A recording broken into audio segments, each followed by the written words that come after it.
ಹಲವಾರು ವರ್ಷಗಳ ಕಾಲ ನಿರಂತರವಾಗಿ ಯಕ್ಷಗಾನದಲ್ಲಿ ಸೇವೆಯನ್ನು ಮಾಡುತ್ತಾ ದುಡಿಮೆಯನ್ನು ಮಾಡುತ್ತಾ ಅದರಲ್ಲಿಯೇ ಜೀವನವನ್ನು ಸಾಗಿಸಿದವರು.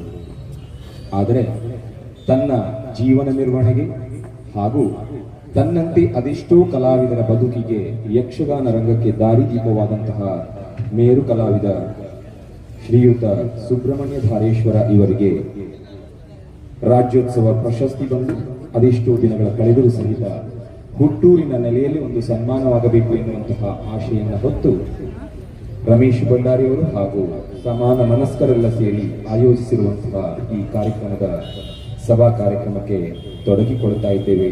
ನಿಮ್ಮಲ್ಲಿ ಅವಕಾಶವನ್ನು ನಾವು ಬೇಡುತ್ತಾ ಇದ್ದೇವೆ. ಮೇರು ಶಿಖರವನ್ನು ಏರಿರುವಂತಹ ಶ್ರೀ ಸುಬ್ರಹ್ಮಣ್ಯ ಧಾರೇಶ್ವರ ಇವರಿಗೆ ಸನ್ಮಾನ ಮಾಡಬೇಕು ಎನ್ನುವಂತಹ ನೆಲೆಯಲ್ಲಿ ಈಗ ಸಭಾ ಕಾರ್ಯಕ್ರಮದ ಅತಿಥಿಗಳಾಗಿ ಶ್ರೀಯುತ ಕಿಶನ್ ಹೆಗಡೆ ಕೊಳಕೆಬೈಲು, ಶ್ರೀ ಮೆಕ್ಕೆಕಟ್ಟು ನಂದಿಕೇಶ್ವರ ದೇವಸ್ಥಾನದ ಆನುವಂಶಿಕ ಆಡಳಿತ ಮುಕ್ತೇಸರರು ಹಾಗೂ ಉದ್ಯಮಿಗಳು, ಡಾಕ್ಟರ್ GL ಹೆಗಡೆ ಕುಮಟ, ಸೂರಜ್ ನಾಯ್ಕ್ ಸೋನಿ ಸಮಾಜ ಸೇವಕರು, ಶ್ರೀ ರಂಜಿತ್ ಶೆಟ್ಟಿ ಮೆಕ್ಕೆಕಟ್ಟು ಮೇಳದ ಯಜಮಾನರು, ಶ್ರೀಯುತ BN ವಾಸರೆ ಪತ್ರಕರ್ತರು ಹಾಗೂ ಜಿಲ್ಲಾ ಸಾಹಿತ್ಯ ಪರಿಷತ್ ಅಧ್ಯಕ್ಷರು Dandeli, doctor Chandrashekhar Shetty Sridevi hospital, doctor Sunil Mundkur KMC Manipal, doctor Prakash Naik government hospital Honnavar, doctor Krishna G Giliyar government hospital Honnavar. ಅಷ್ಟೇ ಅಲ್ಲದೆ ನಮ್ಮ ಜೊತೆಗೆ ಶ್ರೀ ಪ್ರವೀಣ್ ಗಡಿಯಾರ್ ಬಾರ್ಕೂರು ಹಾಗೂ ಶ್ರೀಯುತ ರಾಜಾರಾಮ್ ಶೆಟ್ಟಿ ಇವರೆಲ್ಲರನ್ನು ರಮೇಶ್ ಭಂಡಾರಿ ಮೂರೂರವರು ವೇದಿಕೆಗೆ ಕರೆತರಬೇಕು. ಜೊತೆಗೆ ಮುಖ್ಯವಾಗಿ ಇಂದು ಸನ್ಮಾನವನ್ನು ಸ್ವೀಕರಿಸಲಿಕ್ಕಿರುವಂತಹ ಸುಬ್ರಹ್ಮಣ್ಯ ಧಾರೇಶ್ವರ ಇವರನ್ನು ಕೂಡ ವೇದಿಕೆಗೆ ಕರೆತರಬೇಕು ಎನ್ನುವುದಾಗಿ ವಿನಮ್ರವಾಗಿ ಕೇಳಿಕೊಳ್ತಾ ಇದ್ದೇವೆ. ಕಂಪನಿಗಳಲ್ಲಿ ತರಬೇತಿಯನ್ನು ಪಡೆದು 1973ರಿಂದ ಅಮೃತೇಶ್ವರಿ ಯಕ್ಷಗಾನ ಮಂಡಳಿ ಕೂಟದಲ್ಲಿ ಸಹಭಾಗತರಾಗಿ ದುಡಿಮೆಯಲ್ಲಿ ತೊಡಗಿ 26 ವರ್ಷಗಳ ಕಾಲ ಶ್ರೀ ಪೆರಡೂರು ಮೇಳದಲ್ಲಿ ಪ್ರಧಾನ ಭಾಗವತರಾಗಿ, ನಿರ್ದೇಶಕರಾಗಿ, ಕಥಾ ಸಂಯೋಜಕರಾಗಿ ಮೇಳವನ್ನ ಮುನ್ನಡೆಸಿದವರು ಧಾರೇಶ್ವರ ಭಾಗವತರು. ಇಂದಿಗೂ ಕೂಡ ಯಕ್ಷಗಾನ ಕ್ಷೇತ್ರದಲ್ಲಿ ದಾಖಲೆಯಾಗಿ ನಿಂತಿರುವಂತಹ 430ಕ್ಕೂ ಹೆಚ್ಚು ಬೇರೆ ಬೇರೆ ಕಥಾನಕಗಳ ಆಡಿಯೋ ಕ್ಯಾಸೆಟ್ಗಳ ಮುದ್ರಣವನ್ನು, 250ಕ್ಕೂ ಹೆಚ್ಚು ವಿಡಿಯೋ ಸಿಡಿಗಳ ಚಿತ್ರೀಕರಣದ ನಿರ್ದೇಶಕರಾಗಿ ದುಡಿದವರು ಭಾಗವತರು. ಪೌರಾಣಿಕ, ಐತಿಹಾಸಿಕ ಹಾಗೂ ಸಾಮಾಜಿಕ ಯಕ್ಷಗಾನ ಪ್ರಸಂಗಗಳ ರಚನೆ, ನಿರ್ದೇಶನ, ಸಂಯೋಜನೆಯಲ್ಲಿ ತೊಡಗಿಕೊಂಡು ಯಕ್ಷಗಾನ ರಂಗದಲ್ಲಿ ಪ್ರಪ್ರಥಮವಾಗಿ ಹೊಸ ರಾಗಗಳನ್ನು, ಹೊಸ ತಾಂತ್ರಿಕತೆಯನ್ನು ಯಶಸ್ವಿಯಾಗಿ ಬಳಸಿದ ಹಿರಿಮೆಯನ್ನು ಹೊಂದಿದವರು ನಮ್ಮ ಧಾರೇಶ್ವರ ಭಾಗವತರು. ಕಲೆ ಸಂಸ್ಕೃತಿಯ ಉಳಿವು ಹಾಗೂ ಪ್ರಸರಣಕ್ಕಾಗಿ ಯಕ್ಷಗಾನದ ಮೂಲಕ ಸಮಾಜಕ್ಕೆ ಸತ್ ಸಂದೇಶವನ್ನು ಸಾರಿ ಪ್ರೇಕ್ಷಕರನ್ನು ಪ್ರಬುದ್ಧರಾಗಿಸುವ ಉದ್ದೇಶದಿಂದ ಧಾರೇಶ್ವರ ಯಕ್ಷ ಬಳಗ ಚಾರಿಟೇಬಲ್ ಟ್ರಸ್ಟ್ ಎನ್ನುವುದನ್ನು ಸ್ಥಾಪಿಸಿ ತನ್ಮೂಲಕವಾಗಿ ಅದೆಷ್ಟೋ ಕಾರ್ಯಕ್ರಮಗಳನ್ನು ನೀಡಿರುವಂತಹ ಶ್ರೀಯುತ ಸುಬ್ರಹ್ಮಣ್ಯ ಧಾರೇಶ್ವರರು ವೇದಿಕೆ ಆಗಮಿಸ್ತಾ ಇದ್ದಾರೆ. ನಿಮ್ಮೆಲ್ಲರ ಚಪ್ಪಾಳೆಯ ಮೂಲಕವಾಗಿ ಅವರನ್ನು ಹಾಗೂ ಅವರ ಧರ್ಮಪತ್ನಿಯವರನ್ನು ಸ್ವಾಗತಿಸಬೇಕು ಎನ್ನುವುದಾಗಿ ಕೇಳಿಕೊಳ್ತಾ ಇದ್ದೇವೆ. ಉಡುಪಿ ಜಿಲ್ಲಾ ರಾಜ್ಯೋತ್ಸವ ಪುರಸ್ಕಾರ ಅನಂತ್ ಕುಮಾರ್ ಅವರಿಂದ ಸನ್ಮಾನ, ಕರಾವಳಿ ರತ್ನ ಪ್ರಶಸ್ತಿ, ಕನ್ನಡ ಕುಲಭೂಷಣ ಪ್ರಶಸ್ತಿ, ಶ್ರೀ ಗುರು ನರಸಿಂಹಾನುಗ್ರಹ ಪ್ರಶಸ್ತಿ, ಶ್ರೀ ರಾಮ ವಿಠಲ ಪ್ರಶಸ್ತಿ, ಶ್ರೀ ನಾರಾಯಣಪ್ಪ ಉಪ್ಪೂರ ಪ್ರಶಸ್ತಿ. ಅಷ್ಟೇ ಅಲ್ಲದೆ ಕರ್ನಾಟಕ ರಕ್ಷಣಾ ವೇದಿಕೆಯಿಂದ ಕೊಡಲ್ಪಡುವಂತಹ ರಾಜ್ಯೋತ್ಸವ ಪ್ರಶಸ್ತಿ ಹಾಗೂ ಬೆಹರಿನ್ ದೇಶದಲ್ಲಿ ಗಾಂಧಿ ಜಯಂತಿಯ ಆಚರಣೆಯ ಸಂದರ್ಭದಲ್ಲಿ ಕನ್ನಡಿಗರ ಸಂಘದಿಂದ ಸನ್ಮಾನ, ಕಾಣಿಯೂರು ಮಠದಿಂದ ಶ್ರೀಕೃಷ್ಣ ನರಸಿಂಹಾನುಗ್ರಹ ಪ್ರಶಸ್ತಿ. ಅಷ್ಟೇ ಅಲ್ಲದೆ ಯಕ್ಷಗಾನದ ದಂತಕತೆ ಕಾಳಿಂಗನಾವುಡರ ಹೆಸರಲ್ಲಿ ಕೊಡಲ್ಪಡುವಂತಹ ಶ್ರೀ ಕಾಳಿಂಗನಾವುಡ ಪ್ರಶಸ್ತಿಯನ್ನು ಮುಡಿಗೇರಿಸಿಕೊಂಡಂತಹ ಗರಿಮೆ ಶ್ರೀ ಧಾರೇಶ್ವರ ಭಾಗವತರದ್ದು. ಇದಲ್ಲದೆ ಅದೆಷ್ಟು ಸನ್ಮಾನಗಳು, ಪ್ರಶಸ್ತಿಗಳು ಇವರ ಮುಡಿಗೇರಿವೆ. ಇಂತಹ ಸುಬ್ರಹ್ಮಣ್ಯ ಧಾರೇಶ್ವರ ಇವರ ಸನ್ಮಾನ ಕಾರ್ಯಕ್ರಮ ಈ ಹೊತ್ತಿಗೆ ಪ್ರಾಸ್ತಾವಿಕ ಹಾಗೂ ಅಭಿನಂದನಾಂತಿ. ಯಾಕೆ ಈ ಕಾರ್ಯಕ್ರಮವನ್ನ ಶ್ರೀಯುತ ರಮೇಶ್ ಭಂಡಾರಿಯವರು ಹಮ್ಮಿಕೊಂಡಿದ್ದಾರೆ, ಇದರ ಉದ್ದೇಶ ಎನ್ನುವುದರ ಕುರಿತು ಪ್ರಾಸ್ತಾವಿಕ ಮಾತು ಈಗ ಶ್ರೀಯುತ ರಮೇಶ್ ಭಂಡಾರಿಯವರು.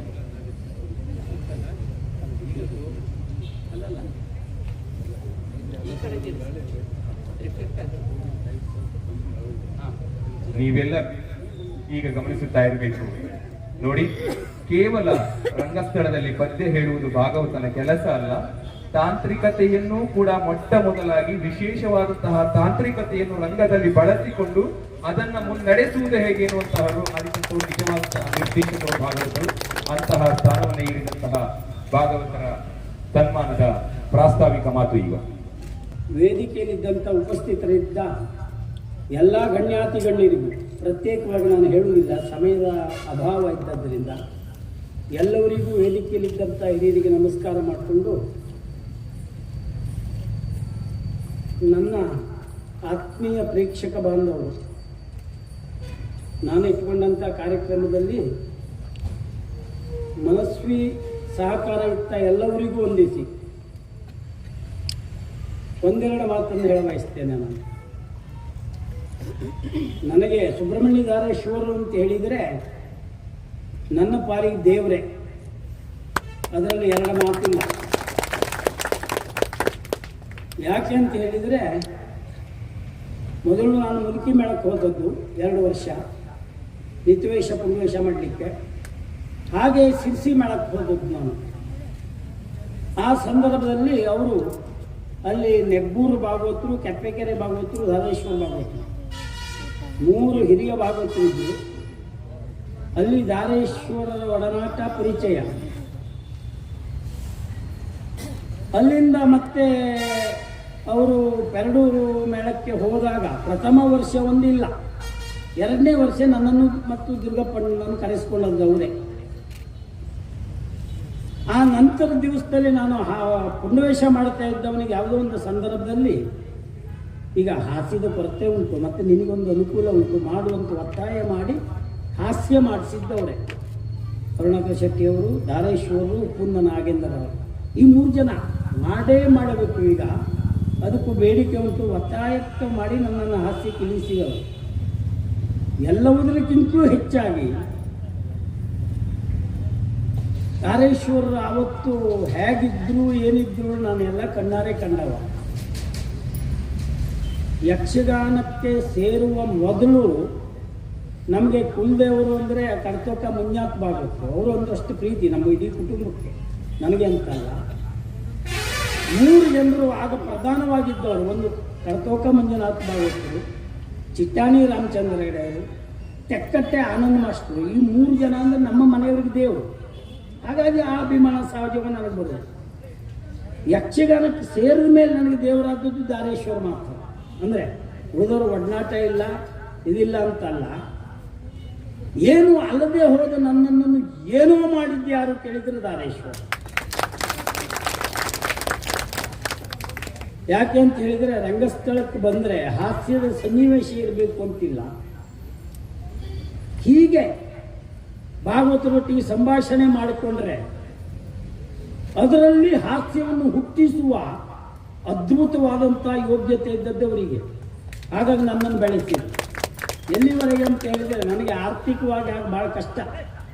ನನ್ನ ತಮ್ಮನ ಓದಿಸ್ತಾ ಇದ್ದೆ. ಆ ಸಂದರ್ಭದಲ್ಲಿ ಅವ್ರಿಗೆ ನನ್ನ ಮೇಲೆ ಎಷ್ಟು ಪ್ರೀತಿ, ಯಾವ ರೀತಿ ಇತ್ತು ಅಂದರೆ, ನನ್ನ ಮನೆ ವಿಷಯ ಎಲ್ಲ ಗೊತ್ತಿತ್ತು ಅವರಿಗೆ. ಅವ್ರು ಹೇಳಿದರು, ನೀ ಅದಕ್ಕೆ ತಲೆಬಿಸಿ ಮಾಡ್ಕೋಬೇಡ ಮರೆಯ,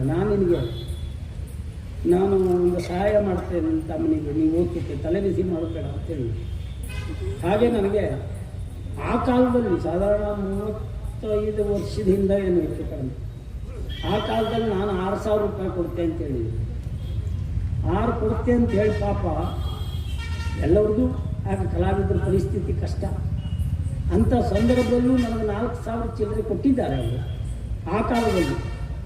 ಅದು ತಮ್ಮನನ್ನು ಓದಿಸು ಬಿಡಬೇಡ, ಯಾವ ಕಾರಣಕ್ಕೂ ನೀವು ಪ್ರಯತ್ನ ಮಾಡು ಅಂತ ಹೇಳಿ ನಾನು ಕೊಟ್ಟದ್ದು. ಆರ್ಥಿಕವಾಗಿ ಮೊದಲು ಅವರು ನನಗೆ ಹೆಲ್ಪ್ ಮಾಡಿದ್ದು ಆ ಸಂದರ್ಭ. ಹಾಗೆ ಯಾರು ಜನರು ವಿಶೇಷ, ನಾನು ದೊಡ್ಡ ಕಲಾವಿದ ಅಲ್ಲ ಅಂತ ಯಾರು ಪರಿಚಯವೂ ಕಡಿಮೆ ಅಂಥ ಸಂದರ್ಭದಲ್ಲಿ ಅದು ಇವತ್ತಿಗೂ ಮರೆಯುವುದಿಲ್ಲ ನಾನು. ಆದರೆ ಕ್ರಮೇಣ ಅವರ ರಂಗಸ್ಥಳದಲ್ಲಿ 28 ವರ್ಷ ಒಡನಾಟದಲ್ಲಿ ನಾನು ಕಂಡದ್ದೇನು ಕೇಳಿದರೆ, ಅತ್ಯದ್ಭುತವಾದಂಥ ಭಾಗವತರು, ಸಮಯ ಪ್ರಜ್ಞೆ, ಮತ್ತು ರಾಗದಲ್ಲಿ ಯಕ್ಷಗಾನದಲ್ಲಿ ಗಣಪತಿ ಭಟ್ರು ಇವರು ಧಾರೇಶ್ವರರು ಇಬ್ಬರ ಬಗ್ಗೆ ಯಾರೂ ಮಾತಾಡುವ ಸ್ಥಿತಿ ಇಲ್ಲ. ರಾಗಜ್ಞಾನದಲ್ಲಿ ರಂಗಸ್ಥಳದಲ್ಲಿ ಯಾವ ವಿಭಾಗದಲ್ಲಿ ವಿಚಾರ ಮಾಡಿದರೂ ಧಾರೇಶ್ವರ ಬಗ್ಗೆ ನನಗೆ ಏನು ದೋಷ ಹೇಳಲಿಕ್ಕೆ ಎಲ್ಲೂ ಸಿಗಲಿಲ್ಲ. ಸಾಹಿತ್ಯದಲ್ಲಾಗಲಿ, ತಾಳದಲ್ಲಾಗಲಿ, ಪಾತ್ರದ ಚಿಂತನೆಯಲ್ಲಾಗಲಿ, ಮೇಲಾಗಿ ಯಾವ ರೀತಿ ಅನ್ನೋದಕ್ಕೆ ಒಂದೆರಡು ಸಣ್ಣ ಸಣ್ಣ ಉದಾಹರಣೆ ಕೊಡ್ತೇನೆ. ಒಂದು ಸಲ ಹಾಸ್ಯ ಮಾಡುವ ಸಂದರ್ಭದಲ್ಲಿ ನಾನು ಈ ಎರಡು ಅರ್ಥ ಕೊಡುವ ಮಾತಾಡಿದೆ. ನಾನು ಕರೆದು ಮತ್ತು ರಂಗದಲ್ಲಿ ಅವರಿದ್ದರೆ ಎಷ್ಟೋ ಜನ ಕಲಾವಿದರು ಬೆಳೆದಿದ್ದಾರೆ, ಬೆಳೆಯುತ್ತಾರೆ, ಅದರಲ್ಲಿ ಎರಡು ಮಾತೇ ಇಲ್ಲ. ಯಾವ ತಪ್ಪು ಮಾಡಿದ್ರು ಅದನ್ನು ಒಂದು ಕ್ಷಣಕ್ಕೂ ಇಲ್ಲದೆ ಅಲ್ಲೇ ನೋಟ್ ಮಾಡಿಟ್ಕೊಂಡು ಒಳಗೆ ಹೋದ್ಮೇಲೆ ಹೇಳ್ತಾರೆ. ಹೇಳಿದ್ರು, ಎಂಥದ್ದು ನಿನಗೆ ಜನ ಪ್ರೀತಿ ಮಾಡುವುದು ಅಥವಾ ನಿನ್ನನ್ನು ಬಯಸೋದು ಯಾಕೆಂದು ಗೊತ್ತುಂಟ ನಿಮಗೆ? ಇದ್ದದ್ದು ಸ್ವಲ್ಪ ರಾಜಹಾಸ್ಯ ಅನ್ನುವ ಮತ್ತು ಚಿಲ್ಡ ಅಂತ ಒಂದು ಶಬ್ದ ಹೇಳಿದ್ರು. ಚಿಲ್ಡ ಹಾಸ್ಯ ಅಂತ ನೀನು ಬಯಸಿದ್ರು ಬಿಟ್ಟರೆ, ನೀನು ದ್ವಂದ್ವ ಮಾತಾಡ್ತೀಯ ಅಥವಾ ಅಶ್ಲೀಲ ಮಾತಾಡ್ತೀಯ, ಅದರಲ್ಲಿ ನೀನು ಎತ್ತಿದ ಕೈ ಅಂತ ಯಾರೂ ಹೇಳಲಿಲ್ಲ ಅಂತ ನನಗೆ ಹೇಳದ್ದು ಉಂಟಲ್ಲ. ಅವರು ಒಂದೊಂದು ಬಿಸಿನೀರು ಹಾಕಿದಾಗಾಯ್ತು ಮುಖಕ್ಕೆ. ಅಂದರೆ ಅದರಲ್ಲಿ ಏನು ಅವರಿಗೆ ಸ್ವಲ್ಪವೂ ಯಾರು ತಪ್ಪಿದ್ರು, ಯಾರು ವ್ಯತ್ಯಾಸ ಮಾಡಿದರು, ಅದರಲ್ಲಿ ಅವರು ಯಾವ ಹೊಂದಾಣಿಕೆ ಮಾಡ್ಕೊಳ್ಳೋರು. ಒಂದು ಅಕ್ಷರದಿಂದ ತಪ್ಪಿದ್ರು ಹೇಳ್ತಾರೆ. ಮತ್ತೊಂದು ಉದಾಹರಣೆ, ನಮ್ಮ ಮಹೇಶ್ ಕೋಟ ಅಂತ ಅವನು ತೀರ್ಕೊಂಡಿದ್ದ. ಈಗ ಅವನು ಈ ದ್ಯೂತದ ಪ್ರಕರಣಕ್ಕೆ ಧೃತರಾಷ್ಟ್ರ ಹೇಳಿ ಕಳಿಸೋದು, ಪಾಂಡವರೆಲ್ಲ ಹೋಗುವುದು. ಹೀಗೆ ಹೇಳಿ ಕಳಿಸಿದ್ದಾರೆ, ದೊಡ್ಡಪ್ಪನ ಕರೆ ಆಗಿದೆ, ಹೋಗಬೇಕು ಅಂತ ಹೋಗುದು. ಆ ಸಂದರ್ಭ ಏನಾಯಿತು, ಒಟ್ಟಿಗೆ ಧರ್ಮರಾಜ್ಞೆ ಮಾಡುವವನು ಬೇರೆ ಆಗಿದ್ದ. ಆ ಹುಡುಗ ಪಾಪ ಇವನತ್ತು ಕೇಳಿದ್ರೆ, ಇಲ್ಲ ಧೃತರಾಷ್ಟ್ರ ಹೇಳಿ ಕಳಿಸಿದ್ರು ದ್ಯೂತಕ್ಕೆ ಅಂತ, ಹಾಗಾಗಿ ಹೊರಟದ್ದು ಅಂತ ಹೇಳ್ಬಿಟ್ಟ ಅವನು. ಇವನಿಗೆ ಅದು ಗೊತ್ತಿಲ್ಲ, ರಂಗಸ್ಥಳಕ್ಕೆ ಹೋಗಿ ಹಾಗೆ ಹೇಳ್ಬಿಟ್ಟ. ಪಕ್ಕದ ಹಿಂದೆ ಕರೆದು, ಎಂಥದ್ದ ನೀವು ಧೃತರಾಷ್ಟ್ರ ಫೋನ್ ಮಾಡಿದ್ ನಾನು ಅಂದರೆ ಅವರು ಇವರು ಹೋಗಲ್ಲ, ಇಷ್ಟು ಸೂಕ್ಷ್ಮ. ದಶರಥ ಎಂತಪ್ಪ ಧೃತರಾಷ್ಟ್ರನಿಗೆ ಫೋನ್ ಮಾಡಿದ್ ನಾವು, ಅವನು ಏನು ಹೇಳ್ದ, ಯಾಕೆ ಕರೆದದ್ದು ಎಲ್ಲ ಗೊತ್ತಾಗೋಯ್ತಾ ನಿಮಗೆ ಅಂತ ನಿನ್ನ ಹತ್ರ ಮಾತಾಡಿದ್ ನಾವು. ಅವ್ರು ಕೇಳುವ ಶೈಲಿ ಹಾಗೆ, ನಕಲಿ ಮಾಡಿ ನಂಜುಂಟು ನಂಜು ಬಿಟ್ಟಿಲ್ಲ, ನಂಜಿದ್ರು ಆ ನಂಜು ಉಂಟಲ್ಲ ಅದೊಂದು ರೀತಿ ಚಾಟಿ ಹಾಗೆ. ಅಂದರೆ ಮತ್ತೊಂದು ಸಲ 4 ವರ್ಷ ಹೋದ್ರೂ ನೆನಪಿರ್ಬೇಕು, ಆ ರೀತಿ ಮಾಡಿ ಹೇಳುವ ಗುಣ ಅವರಿಗೂ ರಂಗಸ್ಥಳದಲ್ಲೂ ಆಗಿ. ನಾನು ಹಾಸ್ಯ ಮಾಡ್ತೇನೆ, ಭಾವನೆ ನನ್ನದಕ್ಕಿಂತಲೂ ಅವ್ರ ಭಾವನೆ ನಮಗಿಂತಲೂ ಅತ್ಯದ್ಭುತ. ಆ ರೀತಿ ಎಲ್ಲಿವರೆಗೆ ಅಂತ ಹೇಳಿದ್ರೆ, ಕೊನೆಯಲ್ಲಿ ಸಾಲಿಗ್ರಾಮ ಮೇಳದಲ್ಲಿ ಇವರಿದ್ದ ಕಾಳಿದಾಸ ಭಾಳಾಗಿದೆ. ಎರಡೂರು ಮೇಳ ಬಿಟ್ಟು ಸಾಲಿಗ್ರಾಮಕ್ಕೆ ಹೋದಾಗ ಒಂದು ಕಾಳಿದಾಸ ಆಯಿತು, ಅವರು ಅತಿಥಿಯಾಗಿ ಬಂದಿದ್ದರು. ನಾನು ಒಂದು ಶಬ್ದ ಬದಲಾವಣೆ ಮಾಡಿದ್ದೆ ಅಲ್ಲಿ. ಪ್ರಥಮ ರಾತ್ರಿ ವಿಷಯ ಬರುವುದು ಅದೇನ್ರಿ ಅಂತ ಕೇಳೋದು. ಆಗ ಮೊದಲ ರಾತ್ರಿ ಬರ್ತದೆ. ಆಗ ನಂಗೆ ಎಷ್ಟು ಮೊದಲ ರಾತ್ರಿ ಆಗಿದ್ರಿ, ಇದೇನು ಇಲ್ಲ ಮದುವೆ ಆದಮೇಲೆ ನಿಮ್ಮ ಪ್ರಥಮ ರಾತ್ರಿ ಅಂತ ಭಾಗವತರು ಹೇಳೋದು. ಅದು ಮೈವಿಗೆ ನನಗೆ ಸಂಭಾಷಣೆ ಹೊಂದಾಣಿಕೆ ಆದದ್ದು. ಇದು ಈ ರಾತ್ರಿ ನಿಮಗೂ ಆಗದೆಯಾ ಕೇಳೋದು ನಾವು. ಆಗ ಹೌದು ಆಗಿದೆ ಅಂತ. ಇದು ಮನೆ ಒಳಗ ಹೊರಗ ನಾವು ಕೇಳೋ ಶಬ್ದ ನೋಡಿ. ಇವರು ಬಂದಿದ್ರು ಆವತ್ತು, ಸಂಭಾಷಣೆ ಮಾಡಿದೆ, ನಾನು ಅದನ್ನು ಕೇಳೇ ಬಿಟ್ಟೆ. ಎಷ್ಟು ಜನ ಭಾಗವತರಿದ್ರು, ಧಾರೇಶ್ವರರೆಲ್ಲ ಹೇಳಲಿಕ್ಕೆ ಸಾಕ್ಷಿ. ಎಷ್ಟೋ ದಿವಸದಿಂದ ರಂಗಸ್ಥಳ ಹೇಳ್ತಾ ಇದ್ರು, ಯಾರೂ ಕೇಳಲಿಲ್ಲ. ಪಕ್ಕನ ಇವರು ಏನು ಕೇಳಿದ್ರು ಗೊತ್ತಾ ನನಗೆ, ಓಹೋ ನೀವು ಅಷ್ಟೆಲ್ಲ ಬುದ್ಧಿವಂತಲ್ಲ ಅಂದ್ರು. ಕಾಳಿದಾಸನ ನೋಟಕ್ಕೆ ಹೆಡ್ಡ ಅಲ್ವಾ ಅಂದ್ರೆ, ನೀವು ಅಷ್ಟು ಬುದ್ಧಿವಂತಿದ್ದೆ, ನಿಂಗೆ ಅದೆಲ್ಲ ಗೊತ್ತಾಗ್ತದೆ ಅಂದರು ಪಕ್ಕನೆ. ನನಗೆ ಆಗ ಹೊಡೆದಾಗ ನಾನು ತಿಳಿಸಿದೆ. ಮತ್ತೆ ನಮ್ಮವರಲ್ಲಿ ಅದೊಂದು ವಿಶೇಷತೆ ಉಂಟು, ಅವರು ಹೊಡೆದ್ರು ಅದನ್ನು ತಕೊಂಡು ತಿರುಗೇನಾದರೂ ಹೇಳಿದ್ರೆ ನಾನು ಸುಮ್ಮನೆ ಬರುವುದಿಲ್ಲ. ಅಲ್ಲರಿ ನಮ್ದು ಈಗ ಹೊರಗಾಗತ್ತದಲ್ರಿ, ಹಾಗೆ ನಿಮ್ಮದು ಹೊರಗೆ ಆಗೈತಾ ಏನೋ ಅಂತ ಕೇಳಿದೆ ಅಂದೆ. ಅಂದರೆ ಕತೆಗೆ ಟಚ್ ಕೊಡುವುದು ಇಲ್ಲ ಅಂತಾದರೆ ಅಸಂಬದ್ಧ ಆಗ್ತದೆ. ಆದರೆ ಅವ್ರು ಕೇಳಿದ್ದು ಓಹೋ ನಿಂಗೆ ಅದೆಲ್ಲ ಸರಿ ಅರ್ಥ ಆಗ್ತದಲ್ಲ, ಆ ಕೇಳು ನಂಜು ಅಂತದ್ದೇ ಅಷ್ಟು ಭಾವನಾತ್ಮಕವಾಗಿರ್ತದೆ. ಮತ್ತು ನಮ್ಮನ್ನು ರಂಗಸ್ಥಳದಲ್ಲಿ ತಿದ್ದುತ್ತಾರೆ ಅವರು. ನಾವು ಭಾಗವತರ ಹತ್ರ ಹೇಳಿಕೊಟ್ಟುಕೊಂಡು ನಾನು ಹೀಗೆ ಹೇಳ್ತೆ ನೀವು ಹೀಗೆ ಹೇಳಿ ಅದು ಹೀಗಾಗ್ತದೆ ಅಂತ ನಾವು 1.5 ದಿವಸ ಮಾತಾಡಿಕೊಂಡು ರಂಗಸ್ಥಳ ಬರುವುದಿಲ್ಲ. ಈಗ ಅದು ಗೋಳು ಅನುಭವಿಸುವವರಿಗೆ ಗೊತ್ತುಂಟು. ಆದರೆ ಅದು ಹೇಳಲಿಕ್ಕೆ ಹೋದ್ರೆ ನಾವೆಲ್ಲ ಹಾಳಾಗಿ ಹೋಗ್ತೇವೆ. ಯಥಾರ್ಥ ರಂಗ ಮಾಂತ್ರಿಕ ರಂಗಸ್ಥಳದಲ್ಲಿ ಇದು ಎಂಥ ಗಾನ ಅಂತ ಸಾರಥಿ ಅನ್ನೋಲ್ಲ ಬರ್ತದಲ್ಲ, ಅದು ಹೊಗಳಿಕೆ. ಈಗ ಇದು ಎಲ್ಲ ಶಬ್ದಕ್ಕಾಗ ನನಗೆ ಹೌದು ಅನ್ಸದ್ದು ಖುಷಿ ಕೊಟ್ಟದ್ದು ಯಾವುದು ಕೇಳಿದ್ರೆ ಧಾರೇಶ್ವರ. ಮತ್ತು ಮೊದಲೆಲ್ಲ ಭಾಗವತರಿಗೆ ಭಾಳ ಬಿರುದು ಬರ್ತಾ ಇರಲಿಲ್ಲ. ಅಥವಾ ಹಿಂದಿನ ಕಾಲದಲ್ಲಿ ನಾನು ನೋಡಿದ ಹಳೆಯ ಕಲಾವಿದರಲ್ಲಿ ಈ ಬಿರುದಾವಳಿ ಭಾಳ ಇರಲಿಲ್ಲ. ಹಾಗಂತ ಪ್ರತಿಯೊಬ್ಬರು ಅದ್ಭುತ ಕಲಾವಿದರೆ, ಅವ್ರ ಹತ್ರ ಹೋಗ್ಲಿಕ್ಕೆ ಯಾರಿಗೂ ಆಗಲಿಲ್ಲ. ಈಗ ಬಿರುದು ಹೆಚ್ಚಾಗಿದೆ. ಆ ಬಿರುದು ಧಾರೇಶ್ವರ ಕಾಲಕ್ಕೆ ಬಂದಿದೆ. ಅದಕ್ಕೆ ಸರಿಯಾದ ಒಂದು ಅರ್ಥವೂ ಇತ್ತು. ಈಗ ಅಂತ ರಂಗ ಅಂತ ಮಾಣಿಕ್ಯ ಮಾಂತ್ರಿಕನೇನೋ ಬರ್ತದೆ. ಈಗ ಮಾಂತ್ರಿಕ ಅಲ್ಲ, ರಂಗ ಮಂತ್ರವಾದಿ ಹೋಗಿದ್ದಾರೆ. ಅದು ಅನುಭವಿಸೋರಿಗೆ ಕಷ್ಟ, ಹೇಳಲಿಕ್ಕಾಗದಿರೋ ಸ್ಥಿತಿ. ಆದರೂ ಧಾರೇಶ್ವರರನ್ನು ಯಾಕೆ ನಾನು ಸನ್ಮಾನ ಮಾಡಲಿಕ್ಕೆ ಹೊರಟಿದ್ದೆ ಅಂತ ಹೇಳಿದರೆ, ಪರ ವಿರೋಧ ಎಲ್ಲ ಕಡೆ ಬಂದೇ ಬರ್ತದೆ, ಇದೇನು ಮಾಡಲಿಕ್ಕಾಗಲ್ಲ. ಆದರೆ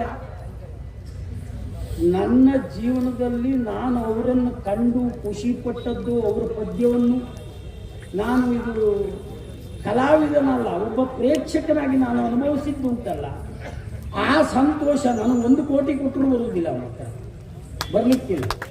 ನಾಳೆ ಯಾರೋ 1 ಕೋಟಿ ತಂದು ಕೊಟ್ಟರು ಅಂತ ಆದರೂ ಬರಲಿಕ್ಕಿಲ್ಲ. ಅಂಥ ಸಂತೋಷವನ್ನು ಅವರು ಭಾಗವತಿಕೆಯಲ್ಲಿ ನಾನು ಅನುಭವಿಸಿದವು. ಯಾವ ಕ್ಷಣಕ್ಕೆ ಯಾವ ಸಂದರ್ಭ, ಕೂಡಾಟ ಜೋಡಾಟ, ಆ ಹೊತ್ತಿಗೆ ಒಂದು ಪ್ರತಿಕ್ರಿಯಿಸುವ ಗುಣ, ಬುದ್ಧಿವಂತಿಕೆ, ಆ ಚಾಕಚಕ್ಯತೆ ಅವರಿಗಿದ್ದಷ್ಟು ನಾನು ಮತ್ತೆ ಬೇರೆ ಯಾರು ನೋಡಲಿಲ್ಲ. ಹಾಗಾಗಿ ಸತತವಾಗಿ ನಮ್ಮ ಕನ್ನಡ ಮೇಳದಲ್ಲಿ ಪ್ರತಿ ವರ್ಷವೂ ಪ್ರಸಂಗ ಹಿಟ್ಟಾಗಿದೆ. ಒಂದು ಪ್ರಸಂಗ ಹಿಟ್ಟು ಮಾಡ್ಕೊಳ್ಳಿಕ್ಕಾಗುವುದಿಲ್ಲ. ವಿಚಾರ ಮಾಡಿ, ಪ್ರಾರಂಭದಿಂದ ಕೊನೆಯವರೆಗೆ ಹೊಸ ಪ್ರಸಂಗಗಳು ಪ್ರತಿ ವರ್ಷವೂ ಹಿಟ್ಟಾಗಿದೆ. ಅದು ದಾಖಲೆ ಆಗಿದೆ ಕಲೆಕ್ಷನ್ನಲ್ಲಿ. ಕಲಾವಿದರು ನಾವು ಬಾಲ್ಡಿ ಮಾಡಿ ಉಂಟು ಅಂತ ಹೇಳ್ಕೊಳ್ಳೋದಲ್ಲ, ಅದು ಅಲ್ಲಿ ಕಂಡು ಬರ್ತದೆ ಎಷ್ಟರ ಮಟ್ಟಿಗೆ ಅಂತ. ಅದನ್ನು ನಾನು ಅವ್ರದ್ದು ಎಷ್ಟೋ ಪ್ರಸಂಗ ಕಂಡಿದ್ದೇನೆ. ಮತ್ತು ಹೋದಲ್ಲೆಲ್ಲ ಜನ ಮುಗ್ದಿ ಬಿದ್ದದ್ದು.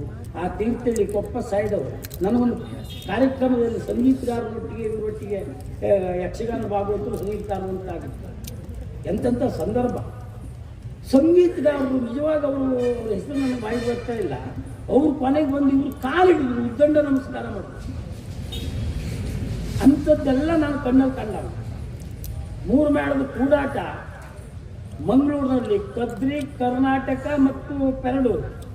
ಆಗ ಇವರು ಕೈ ಪ್ಲಾಸ್ಟರ್ ಇದೆ. ಆ ಸಂದರ್ಭದಲ್ಲಿ ಇವರು ಭಾಗವತಿಗೆ ಅಂದರೆ ಹೇಗಿತ್ತು ಹೇಳಿದರೆ, ಅಷ್ಟು ಜನ ಬಂದವರು ಉಂಟಲ್ಲ. ಆ ಸಂದರ್ಭ ಇವರು ಮೊದಲು ಪೇಪರ್ನ ಬಂದಿತ್ತು, ಅದು ನಾನು ಹೇಳಬಾರ್ದು. ಯಾಕೆಂದ್ರೆ ಮತ್ತೊಂದು ಭಾಗವತರದ್ದು ಹೇಳಿದಾಗ ಅಷ್ಟು ಸರಿಯಾಗುವುದಿಲ್ಲ. ಧಾರೇಶ್ವರರು ಹೊಡೆದು ಉರುಳಿಸಿದ್ದಾರೆ. ಕಾರಣ ಅಂತ ಹೇಳಿದರೆ, ದುರ್ಗಪ್ಪಣ್ಣ, ಗುರುವಂತೆ ಗಜಾನ ಭಂಡಾರಿ, ಧಾರೇಶ್ವರ ಒಂದು ಮಂಡೆ ಕೂದಲಷ್ಟು ವ್ಯತ್ಯಾಸ ಆಗಲಿಕ್ಕಿಲ್ಲ. ಅಷ್ಟೊಂದು ಅಚ್ಚುಕಟ್ಟು, ಕಲಾವಿದನಿಗೆ ಅನುಕೂಲ. ನಿನ್ನಯ ಬಲು ಏನು, ನಾವು ಕೈ ತೋರಿಸಿ ಸುಮಾರು ಹೊತ್ತು ಆದಮೇಲೆ ಪದ್ಯ ಎತ್ತದು ಕೌರವ ಹೊತ್ತನೆ. ಆ ಕೈ ತೋರಿಸುವಲ್ಲಿಗೆ ಆ ಶಬ್ದ ಅಲ್ಲಿ ಬಂದಿರಬೇಕು. ಅದು ಕಲಾವಿದರಿಗೆ ಪೂರಕ. ರಂಗಸ್ಥಳದೆಲ್ಲ ಹೊಂದಾಣಿಕೆ. ಇದನ್ನೆಲ್ಲ ಕಂಡ ನಾನು ನನ್ನ ಜೀವಿತದಲ್ಲಿ ನನ್ನನ್ನು ಬೆಳೆಸಿದಂಥ ಧಾರೇಶ್ವರಿಗೆ ನನ್ನಿಂದ ಮತ್ತೇನೂ ಆಗುವುದಿಲ್ಲ. ಬೆಂಗಳೂರಿನಲ್ಲಿ ಅವರು ಹೋದಾಗ ನನಗೆ ಅವ್ರು ನೋಡಿ ನನಗೆ ತಡ್ಕೊಳ್ಳಿಕ್ಕಾಗಲಿಲ್ಲ. ಅವರ ಈ ಸ್ಥಿತಿ ನಾನು ಏನೋ ಕಂಡದ್ದು ಹೀಗೆ ಕಾಣ್ತಾ ಇದ್ದೀನಲ್ಲ, ಇದು ನಮ್ಮದು ದೌರ್ಭಾಗ್ಯ ಅಂತ. ಹಾಗಾಗಿ ನನ್ನ ಕೈಲಾದ ಮಟ್ಟಿಗೆ ಇದು ಮಾಡಿ ಅದೊಂದು ಅವರಿಗೊಂದು ಸನ್ಮಾನ ಮಾಡೋದು ನನ್ನ ಸಾರ್ಥಕತೆಗೆ. ಅದರಿಂದ ಧಾರೇಶ್ವರಿಗೆ ಆಗಬೇಕಾದ್ದು ಏನೂ ಇಲ್ಲ. ಅದು ನಂಗೆ ಚೆನ್ನಾಗಿ ಗೊತ್ತು. ಧಾರೇಶ್ವರಿಗೆ ಏನೂ ಆಗಬೇಕಿಲ್ಲ, ಅದು ಏನೂ ಅಲ್ಲ. ಆದರೂ ನನ್ನ ಜೀವನದ ಒಂದು ಸಾರ್ಥಕತೆಗಾಗಿ ನಾನು ಈ ಕಾರ್ಯಕ್ರಮ ಮಾಡಿದ್ದೇನೆ. ನನ್ನದೇನು ತಪ್ಪಿಗೂ ತಪ್ಪಾದರೂ ದಯವಿಟ್ಟು ಕ್ಷಮಿಸಿ. ಹೋಗಬೇಕಾದಲ್ಲಿ ಭಾಳ ಕಡೆ ನಾನು ಹೋಗಲಿಲ್ಲ. ಹೋಗಿದ್ದರೆ ನನಗೆ ಎಷ್ಟು ಹಣವೇ ಆಗ್ತಿತ್ತು, ನನಗೆ ಹೋಗ್ಕೊಳ್ಳಿಕ್ಕಾಗಲಿಲ್ಲ. ಆದರೂ ಕಾರ್ಯಕ್ರಮ ಮಾಡಿದ ನನಗೆ ಯಾವ ತೊಂದರೆಯೂ ಆಗುವುದಿಲ್ಲ. ಆ ರೀತಿ ಆ ದೇವರು ಮಾಡಿದ್ದಾನೆ. ನೀವೆಲ್ಲ ಸಹಕಾರ ಕೊಟ್ಟಿದ್ದೀರಿ. ನನಗೆ ಈ ಧನ್ಯತಾ ಭಾವ ಮತ್ತೆ ಯಾವುದರಲ್ಲೂ ಇಲ್ಲ. ಎಲ್ಲವರಿಗೂ ಒಂದಿಸಿ ನನ್ನ ಮಾತನ್ನು ಮುಗಿಸ್ತು. ತಿದ್ದಿದೆ ತೀಡಿದೆ ಅಂದ ಕಾಣದು ಗೊಂಬೆ, ಬಿತ್ತದೆ ಕೆತ್ತದೆ ಬೆಳೆಯ ಬೆಳೆಯದು ಭೂಮಿ, ನಿಂದನೆಗೆ ನೋವಿಗೆ ಅಳುಕಿದರೆ ರೂಪುಗೊಳ್ಳದು ಬದುಕು. ತನ್ನ ಬದುಕನ್ನು ರೂಪಿಸಿದಂತಹ ಶ್ರೀಯುತ ಧಾರೇಶ್ವರರ ಕುರಿತಾಗಿ ಮನದಾಳದ ಮಾತುಗಳನ್ನು ಹೇಳಿದವರು ಹಾಸ್ಯಗಾರರು. ಕಾರ್ಯಕ್ರಮಕ್ಕೆ ಈಗ ಶ್ರೀಯುತ ಸೂರಜ್ ನಾಯ್ಕ್ ಸೋನಿಯವರು ಆಗಮಿಸಿದ್ದಾರೆ. ಅವರಿಗೂ ಕೂಡ ಸ್ವಾಗತವನ್ನು ಕೋರುತ್ತಾ ಶ್ರೀಯುತ ಧಾರೇಶ್ವರ ದಂಪತಿಗಳಿಗೆ ಸನ್ಮಾನ. ಶ್ರೀಯುತ ರಮೇಶ್ ಭಂಡಾರಿ ದಂಪತಿಗಳು ಹಾಗೂ ವೇದಿಕೆಯಲ್ಲಿರುವಂತಹ ಪ್ರಮುಖರೆಲ್ಲ ಸೇರಿ ಧಾರೇಶ್ವರ ಭಾಗವತರನ್ನು ಸನ್ಮಾನಿಸಬೇಕು ಎನ್ನುವುದಾಗಿ ಕೇಳಿಕೊಳ್ಳುತ್ತೇವೆ. ಆತ್ಮೀಯರೇ, ಬಹುಶಃ ಇಂಥದ್ದೊಂದನ್ನು ನಾನು ಕಾಣಲಿಲ್ಲ. ಯಾಕೆಂದ್ರೆ ಈ ಹೊತ್ತಿಗೆ ನಿಜವಾಗಿ ಭಾವುಕವಾಗಬೇಕು. ಕಲಾವಿದ ಅಂತ ಹೇಳಿದ ಕೂಡಲೇ ಬಡವ ಎನ್ನುವುದು ಅದರೊಟ್ಟಿಗೆ ಸೇರಿಕೊಂಡು ಹೋಗುತ್ತದೆ. ಕಥೆಯಲ್ಲಿರುವಾಗ ಒಂದಾನೊಂದು ಕಾಲದಲ್ಲಿ ಒಬ್ಬ ಬಡವ ಹೀಗೆ ಮುಂದುವರಿಯುವಂಥದ್ದು. ಆದರೆ ತನಗೆ ಏನೇ ಕಷ್ಟ ನಷ್ಟಗಳಿರಲಿ ಅದೆಲ್ಲವನ್ನು ಮೀರಿ ಒಂದು ನಿಜವಾದಂತಹ ಸನ್ಮಾನವಾಗಬೇಕು, ನೆನಪಿನಲ್ಲಿ ಉಳಿಯಬೇಕು ಎನ್ನುವಂತಹ ನೆಲೆಯಿಂದ ತನ್ನ ದುಡಿಮೆಯನ್ನು ಜೊತೆಯಲ್ಲಿ ಸೇರಿಸಿ ತಮ್ಮವರಿಂದಲೂ ಪಡೆದು ಈ ಹೊತ್ತಿಗೆ ಸನ್ಮಾನ. ಯಾಕೆ ಅಂತ ಹೇಳಿದ್ರೆ, ಧಾರೇಶ್ವರ ಭಾಗವತರು ತನ್ನ ಬದುಕಿನ ಚಿನ್ನ ಎನ್ನುವುದಾಗಿ ರಮೇಶ್ ಭಂಡಾರಿ ಅವರು ಹೇಳಿದ್ರು. ಈ ಸನ್ಮಾನದಲ್ಲಿ ಧಾರೇಶ್ವರ ಭಾಗವತರಿಗೆ ಚಿನ್ನವನ್ನೇ ಹಾಕಬೇಕು ಎನ್ನುವುದು ಕೂಡ ಅವರ ಆಸೆ. ಹಾಗಾಗಿ ಬಹುಶಃ 1.5 ಲಕ್ಷ ರೂಪಾಯಿಗಳ ಚಿನ್ನದ ಸರವನ್ನು ಹಾಗೂ ಲಕ್ಷ್ಮಿಯ ಪೆಂಡೆಂಟ್ ಅನ್ನು ಅವರು ತಂದಿದ್ದಾರೆ. ಇದು ಅತಿಶಯೋಕ್ತಿ ಇಲ್ಲ. ಯಾಕೆಂದ್ರೆ ಅವರು ಚಿನ್ನವನ್ನು ತರುವಾಗ ಅವರ ಜೊತೆಯಲ್ಲಿ ಹೋದವನೇ ನಾನು, ಇಲ್ಲೂ ಕೂಡ ನನ್ನ ಹೆಸರಿಗೆ ಮಾಡಿದ್ದಾರೆ. ಹಾಗಾಗಿ ಸನ್ಮಾನವನ್ನ ನೆರವೇರಿಸಬೇಕು ಎನ್ನುವುದಾಗಿ ಕೇಳಿಕೊಳ್ಳುತ್ತಾ, ಇಂದು ಧಾರೇಶ್ವರ ಭಾಗವತರಿಗೆ ಅರ್ಪಿಸುವಂತಹ ಸನ್ಮಾನ ಪತ್ರ ಶ್ರೀ ನಂದಿಕೇಶ್ವರ ಪ್ರಸಾದಿತ ಯಕ್ಷಗಾನ ಮಂಡಳಿ ಶ್ರೀ ಕ್ಷೇತ್ರ ಮೆಕ್ಕೆಕಟ್ಟು ಈ ಮೇಳದ ವೇದಿಕೆಯಲ್ಲಿ ಈ ದಿನ ಯಕ್ಷಗಾನ ಕಲಾಕ್ಷೇತ್ರದಲ್ಲಿ ಸುಮಾರು 4 ದಶಕಗಳಿಂದ ಅಧಿಕ ಕಾಲ ಭಾಗವತರಾಗಿ ವಿಜೃಂಭಿಸಿದ ಕರಾವಳಿಯ ಗಾನಕೋಗಿಲೆ ಬಿರುದಾಂಕಿತರಾದ ಶ್ರೀಯುತ ಸುಬ್ರಹ್ಮಣ್ಯ ಧಾರೇಶ್ವರರಿಗೆ ಮತ್ತು ಅವರ ಶ್ರೀಮತಿಯವರಿಗೆ, ಹಾಸ್ಯ ಕಲಾವಿದ ಮೂರೂರು ರಮೇಶ್ ಭಂಡಾರಿ ಮತ್ತು ಸಮಾನ ಮನಸ್ಕರಾದ ಮಿತ್ರರು ಸೇರಿ ಗೌರವಾದರದಿಂದ ಸಮರ್ಪಿಸುವ ಸನ್ಮಾನ ಪತ್ರ. ಭಾಗವತೋತ್ತಮರೇ, ತಾವು ಯಕ್ಷಗಾನವನ್ನು ಬಯಸಿ ಬಂದುದು ಎನ್ನುವುದಕ್ಕಿಂತ ಕಲಾ ಸರಸ್ವತಿ ನಿಮ್ಮನ್ನು ಸುಪುತ್ರನೆಂದು ಒಪ್ಪಿ ಅಪ್ಪಿ ಆಲಂಗಿಸಿಕೊಂಡಳೆಂದರೆ ತಪ್ಪಾಗಲಾರದು. ನೀವು ಹಿಂದೂಸ್ತಾನಿ ಸಂಗೀತ ಕಲಿತು ಹಾರ್ಮೋನಿಯಂ ಅಭ್ಯಾಸ ಮಾಡಿ ನಾಟಕ ರಂಗದಲ್ಲಿ ದುಡಿಯುತ್ತಾ ಇದ್ದವರು. ಯಕ್ಷಗಾನಾಭಿಮಾನಿಗಳ ಸೌಭಾಗ್ಯದಿಂದ ತಾವು ಈ ಕ್ಷೇತ್ರಕ್ಕೆ ಪಾದಾರ್ಪಣೆ ಮಾಡಿದಿರಿ. ಪರಮ ಪೂಜ್ಯ ನಾರಾಯಣಪ್ಪ ಉಪ್ಪೂರ್ ಇವರ ಕೃಪೆಯಿಂದ ಇಂದು ಉತ್ತುಂಗಕ್ಕೇರಿದ್ದು ಸತ್ಯ. ತಮ್ಮ ಜೊತೆ ಮದ್ದಲೆಗಾರರಾದ ಶ್ರೀ ದಿವಂಗತ ದುರ್ಗಪ್ಪ ಗುಡಿಗಾರರನ್ನು ಕೂಡ ಗುರು ಸಮಾನರೆಂದು ತಾವು ಹೇಳುತ್ತಿರುವುದು ನಿಮ್ಮ ಸೌಜನ್ಯಕ್ಕೆ ಸಾಕ್ಷಿ. ಸಾಧನಾಶೀಲರೇ, ನಿಮ್ಮ ಸಾಧನೆಯ ಪರಿಶ್ರಮ ವರ್ಣಿಸಲು ಸಾಧ್ಯವಾಗದು. ಅಂಬರವನ್ನು ಅಂಗುಲಿಯಿಂದ ಅಳೆಯಲು ಹೊರಟಂತಾದೀತು. ಅವಿರತ ಸಾಧನೆಯಿಂದ ಸಿದ್ಧಿ ಮತ್ತು ಪ್ರಸಿದ್ಧಿ ಬರುವುದು. ತಾವು ಶ್ರೀ ಅಮೃತೇಶ್ವರಿ ಮೇಳದಲ್ಲಿ 1973ರಿಂದ 1985ರವರೆಗೆ ದುಡಿದು ಯಕ್ಷಗಾನದ ಒಳ ತಳ ತಿಳಿದುಕೊಂಡು ನಂತರ ಶ್ರೀ ಪೆರಡೂರು ಮೇಳದಲ್ಲಿ ಪ್ರಧಾನ ಭಾಗವತರಾಗಿ ನಿರ್ದೇಶಕರಾಗಿ ಮೇಳದ ಉನ್ನತಿಗೆ ಕಾರಣರಾದಿರಿ. ಹಿರಿಯ ಕಲಾವಿದರೇ ಒಪ್ಪಿಕೊಳ್ಳುವಂತೆ ರಂಗತಂತ್ರ ಬಲ್ಲವರಲ್ಲಿ ನೀವೇ ಎತ್ತಿದ ಕೈ. ಕಲಾವಿದರ ಯೋಗ್ಯತೆ ಅರ್ಥ ಮಾಡಿಕೊಂಡು ಯಾರನ್ನು ಹೇಗೆ ದುಡಿಸಬೇಕೆಂಬುದನ್ನು ಬಲ್ಲವರು ನೀವು. ಅಭಿನಂದನೀಯರೇ, ಬಡಗಿನಲ್ಲಿ ಧಾರೇಶ್ವರ ಶೈಲಿ ಎಂದು ಅಭಿಮಾನಿಗಳು ನೆನಪಿಸುತ್ತಿರುವುದು ತಮ್ಮ ಪ್ರತಿಭೆಗೆ ಹಿಡಿದ ಕೈಗನ್ನಡಿ. ಈವರೆಗೆ ತಮಗೆ ದೊರೆತ ಪ್ರಶಸ್ತಿಗಳು ಸನ್ಮಾನಗಳು 1000ಕ್ಕೂ ಮಿಕ್ಕಿವೆ. ದೇಗುಲಕ್ಕೆ ಕಲಶವಿಟ್ಟಂತೆ ಕರ್ನಾಟಕ ರಾಜ್ಯೋತ್ಸವ ಪ್ರಶಸ್ತಿಯು ಮುಡಿಗೇರಿಸಿಕೊಂಡಿದ್ದೀರಿ. ಭಾವಜೀವಿಗಳೇ, ಭಾಗ್ಯವಂತರೇ, ತಮ್ಮ ಅಭಿರುಚಿಯನ್ನು ಗೌರವಿಸುವ ಸತಿ ಸುತರನ್ನು ಪಡೆದ ನೀವು ಧನ್ಯರು. ರಂಗದಲ್ಲಿ ಕರುಣಾರಸ, ಹಾಸ್ಯರಸ, ವೀರರಸ, ಶೃಂಗಾರ ರಸ ಯಾವುದೇ ಇರಲಿ, ಭಾಗವತರಾಗಿ ತಮ್ಮ ಸ್ಪಂದನೆ ಶ್ಲಾಘನೀಯ. ಸದ್ಯ ಮುಗಿದಲ್ಲಿಗೆ ತಮ್ಮ ಹೊಣೆ ಮುಗಿಯಿತೆಂದು ಭಾವಿಸದೆ ರಂಗದ ಅವಿಭಾಜ್ಯ ಅಂಗವಾಗಿ ಇರುವುದು ತಮ್ಮ ಸ್ವಭಾವ. ಮೇರು ಸದೃಶ ವ್ಯಕ್ತಿತ್ವ ತಮ್ಮದು. ನಿಮ್ಮನ್ನು ಹೀಗೆ ಸನ್ಮಾನಿಸುವ ಅವಕಾಶ ದೊರೆತುದು ನಮ್ಮ ಸೌಭಾಗ್ಯ. ಯಕ್ಷಗಾನ ಕಲಾಮಾತೆ ತಮಗೆ ಆಯುಷ್ಯ, ಆರೋಗ್ಯ, ಸೌಭಾಗ್ಯ ಎಲ್ಲಕ್ಕಿಂತ ಮಿಗಿಲಾಗಿ ಮಾನಸಿಕ ನೆಮ್ಮದಿಯನ್ನು ನೀಡಲೆಂದು ಹಾರೈಸಿ ಅಭಿಮಾನದಿಂದ ನೀಡುತ್ತಿರುವಂತಹ ಸನ್ಮಾನ ಪತ್ರ. ದಿನಾಂಕ 30/12/2023, ಸ್ಥಳ ಗಿಫ್ಟ್ ಹೈಸ್ಕೂಲ್ ಗ್ರೌಂಡ್, ಕುಮಟ. ಕಾರ್ಯಕ್ರಮದ ಸಂಯೋಜನೆ ಮೂರೂರು ರಮೇಶ್ ಭಂಡಾರಿ, ಯಕ್ಷಗಾನ ಹಾಸ್ಯಗಾರ.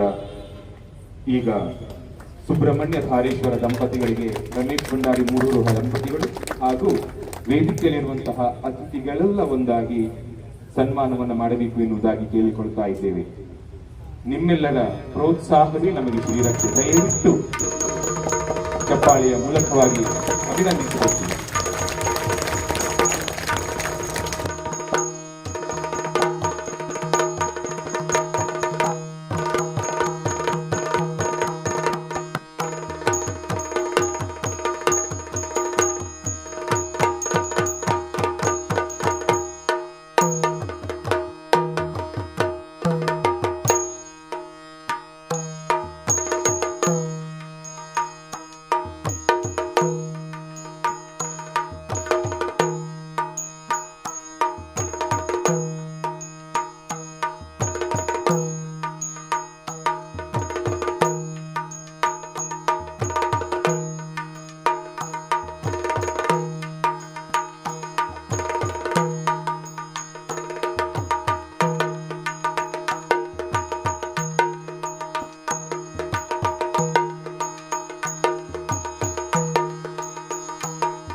ದಯವಿಟ್ಟು ದಾರೇಶ್ವರ ಸುಪುತ್ರರಾದಂತಹ ಕಾರ್ತಿಕ್ ದಾರೇಶ್ವರರು ಕೂಡ ಈ ಹೊತ್ತಿಗೆ ನಮ್ಮ ಜೊತೆಯಾಗಬೇಕು. ಒಂದು ಫೋಟೋವನ್ನು ದಯವಿಟ್ಟು.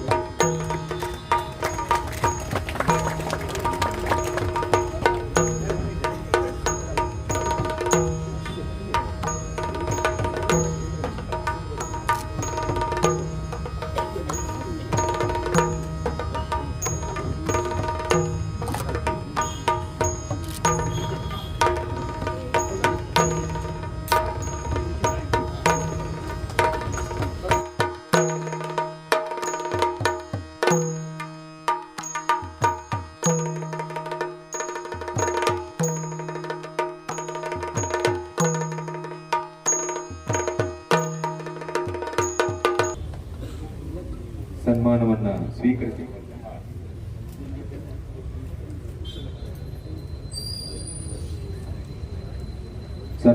ಸ್ವೀಕರಿಸಿರುವಂತಹ ಶ್ರೀಯುತ ಧಾರೇಶ್ವರರು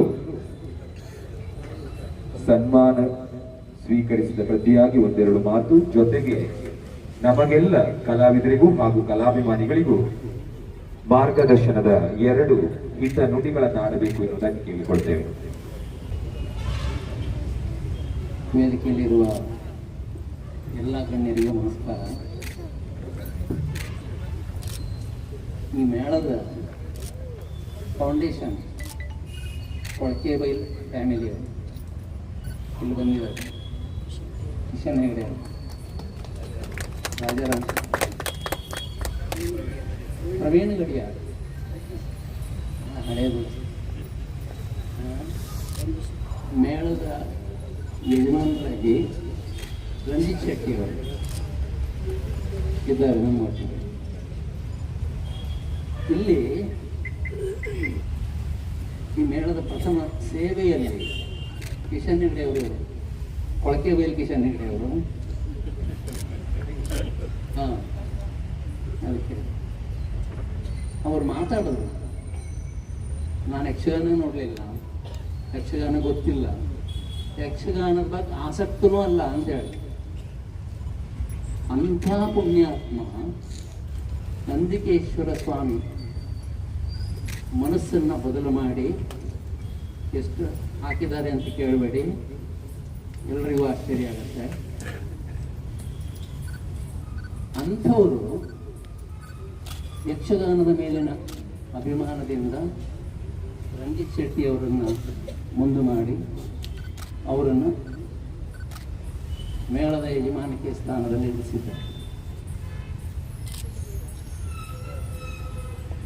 ಇವತ್ತು ಇದೇ ವೇದಿಕೆಯಲ್ಲಿ ಎರಡನೇ ಸನ್ಮಾನ, ಒಳ್ಳೆ ಕಲಾವಿದರ ಕೂಟ, ವಿದ್ಯಾಧರ ಚಳವಳಿಯವರಿದ್ದರು. ಕರೆದು ಹೇಳಿದ್ವಿ, ಎಲ್ಲರೂ ಗಟ್ಟಿ ಮನಸ್ಸು ಮಾಡಿ, ಈ ಶಬ್ದಕ್ಕೆ ಅರ್ಥ ತುಂಬ ಇದೆ ಹಿಂದೆ, ಮೇಳವನ್ನು ಉಳಿಸಿ. ಯಾಕೆಂದರೆ ನಾನು ಬೆಳೆದು ಬಂದಿದ್ದೇನೆ, ನಾನು ಅಂತಲ್ಲ ನಾವು ಮೇಳ ಉಳಿಸಿ. ಯಾಕೆಂದರೆ ಈ ರೀತಿ ಎರಡು ದಿಗ್ಗಜರನ್ನು ನಾವು ಕಾಪಾಡಬೇಕು. ಕಾಪಾಡಿಕೊಂಡ್ರೆ ನಮ್ಮ ಜೀವಮಾನಕ್ಕಿಡೀ ಆಗುವ ಅನ್ನದ ಬಡ್ತಿ. ಆದ್ದರಿಂದ ಮೇಳ ಉಳಿಸಿ.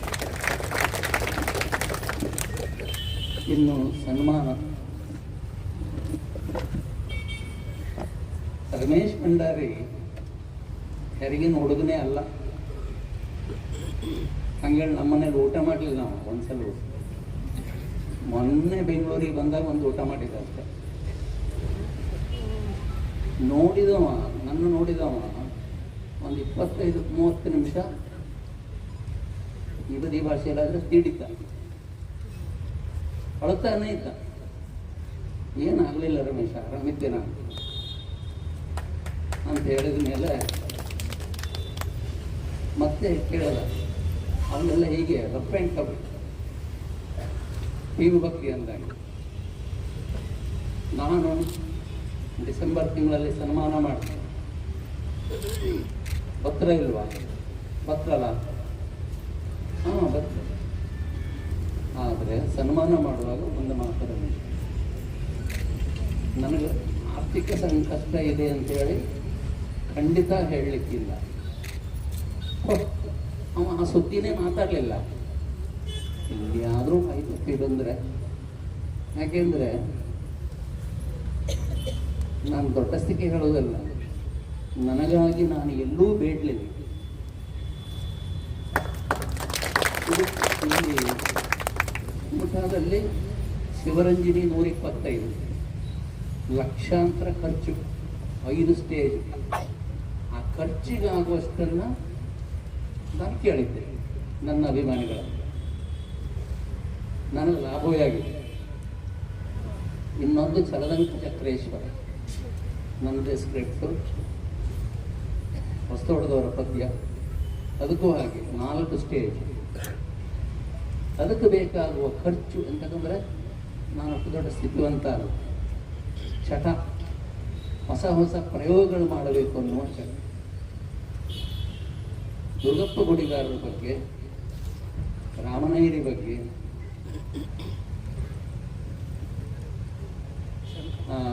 ಉಳ್ಳೂರು ಶಂಕರ ಬಗ್ಗೆ ನಾನು ಸಭೆಯಲ್ಲಿ ಚಂದ ಎತ್ತಿದ್ದೆ. ನಮ್ಮ ಹುಡುಗರು 4 ಜನ ಹೋಗ್ತಿದ್ರು, ಭಾಷಣ ಮಾಡ್ತಿದ್ದೆ ಹಿಂಗೆ ಅಂತ. ಹೊರತು ನನಗೆ ಕಷ್ಟ ಉಂಟು. 10 ವರ್ಷ ಆಯಿತು, 20 ವರ್ಷ ಆಯಿತು, 50 ಆಯಿತು, 60 ಆಯಿತು. ನಾನದು ವೃತ್ತಿ. ಈಗ ಒಬ್ಬ ಬ್ಯಾಂಕ್ ಹೆಸರಿದ್ದಾರೆ, ಸ್ಕೂಲ್ ಮಾಸ್ಟರ್ ಇದ್ದಾರೆ, ಅದೇನು ದೊಡ್ಡ ಹೆಗ್ಗಳಿಕೆ ಅಲ್ಲ. ನನಗೆ ಬೇಕು, ನಾನು ಮಾಡಿದೆ ಅಷ್ಟೇ. ಆದ್ದರಿಂದ ರಮೇಶ್ ಭಂಡಾರಿ ಬಾಲ್ಯದಿಂದಲೂ 85, 86ರಿಂದ ಮೊನ್ನೆವರೆಗೂ ನನ್ನ ಕೈಯಲ್ಲಿ ಬೆಳೆದ ಹುಡುಗ. ಕಚ್ಕೊಂತಿದ್ದೇವೆ ನಾವು ರಂಗದಲ್ಲೂ, ಚೌಕಿಯಲ್ಲೂ, ಹೊರಗಡೆಗೂ ತುಂಬ ಅಂದರೆ ತುಂಬ ಕಚ್ಕೊಳ್ತಿದ್ದೆ. ಆದರೆ ಅದರಲ್ಲಿ ದ್ವೇಷ ಬೆಳೀಲಿಲ್ಲ ನಮ್ಮಲ್ಲಿ. ಜಲವಳ್ಳಿಯವರು ಯಾವಾಗಲೂ ಹೇಳ್ತಿದ್ರು, ಆದೇ ವಾದೇ ಜಾಯತೆ. ಹಾಗೆ ನಾವು ಮಾತಾಡೋದ್ರಲ್ಲೂ ಏನೋ ಒಂದು ತತ್ವಗಳು ಹರಿಗಿರ್ತಿತ್ತು. ಅದು ಅವನಿಗೆ ಒಂದು ವಾರದ ಮೇಲೋ ಕೂಡಲೇ ಅದು ಅರ್ಥ ಆಗ್ತದೆ. ಮತ್ತು ಅವನು ಒಳಗಿರುವ ಪ್ರತಿಭೆ ಕುಂಡುವೇಷದ್ದು, ಅಭಿಮನ್ಯುವುದು ಅಲ್ಲ. ಅವನಿಗೊಂದು ಸಮಸ್ಯೆ ಇತ್ತು. ಆವಾಗಲೇ ಹೇಳಿದ್ದೆ, ಅವನಿಗೆ ಉಚ್ಚಾರ, ಪ್ರೊನೌನ್ಸಿಯೇಷನ್. ಈ ಒಂದು ರಾಜಕುಮಾರನ ಪಾತ್ರ ಮಾಡುವಾಗ ಆ ಪ್ರೊನೌನ್ಸಿಯೇಷನ್ ಅಷ್ಟು ಶುದ್ಧವಾಗಿರಬೇಕು. ಅಮ್ಮ ಅಮ್ಮ ಹೀಗಾಗ್ತಿತ್ತು. ಏನು ಮಾಡಬೇಕಾಗಿ ಅದು ಹೇಳಿ ಬರುವಂಥದ್ದಲ್ಲ. ರಕ್ತದಿಲ್ಲಕ ಅದು ವರ್ಷ ಬಹುಶಃ. ಅದರಲ್ಲಿ ಒಂದು ಉತ್ತರ ಕರ್ನಾಟಕದ ಒಂದು ಭಾಷೆಯ ಪಾತ್ರ. ಅದರಲ್ಲಿ ಹೇಗೆ ಕೇಳಿದ್ರೆ ಮತ್ತೆ ಯಾರಿಲ್ಲ ಮೇಳದಲ್ಲಿ, ಹಂಗೆ ಅಕ್ಕವೇನೋ ಅಲ್ಲಿ ಅವನ ಯಾಕಲಿ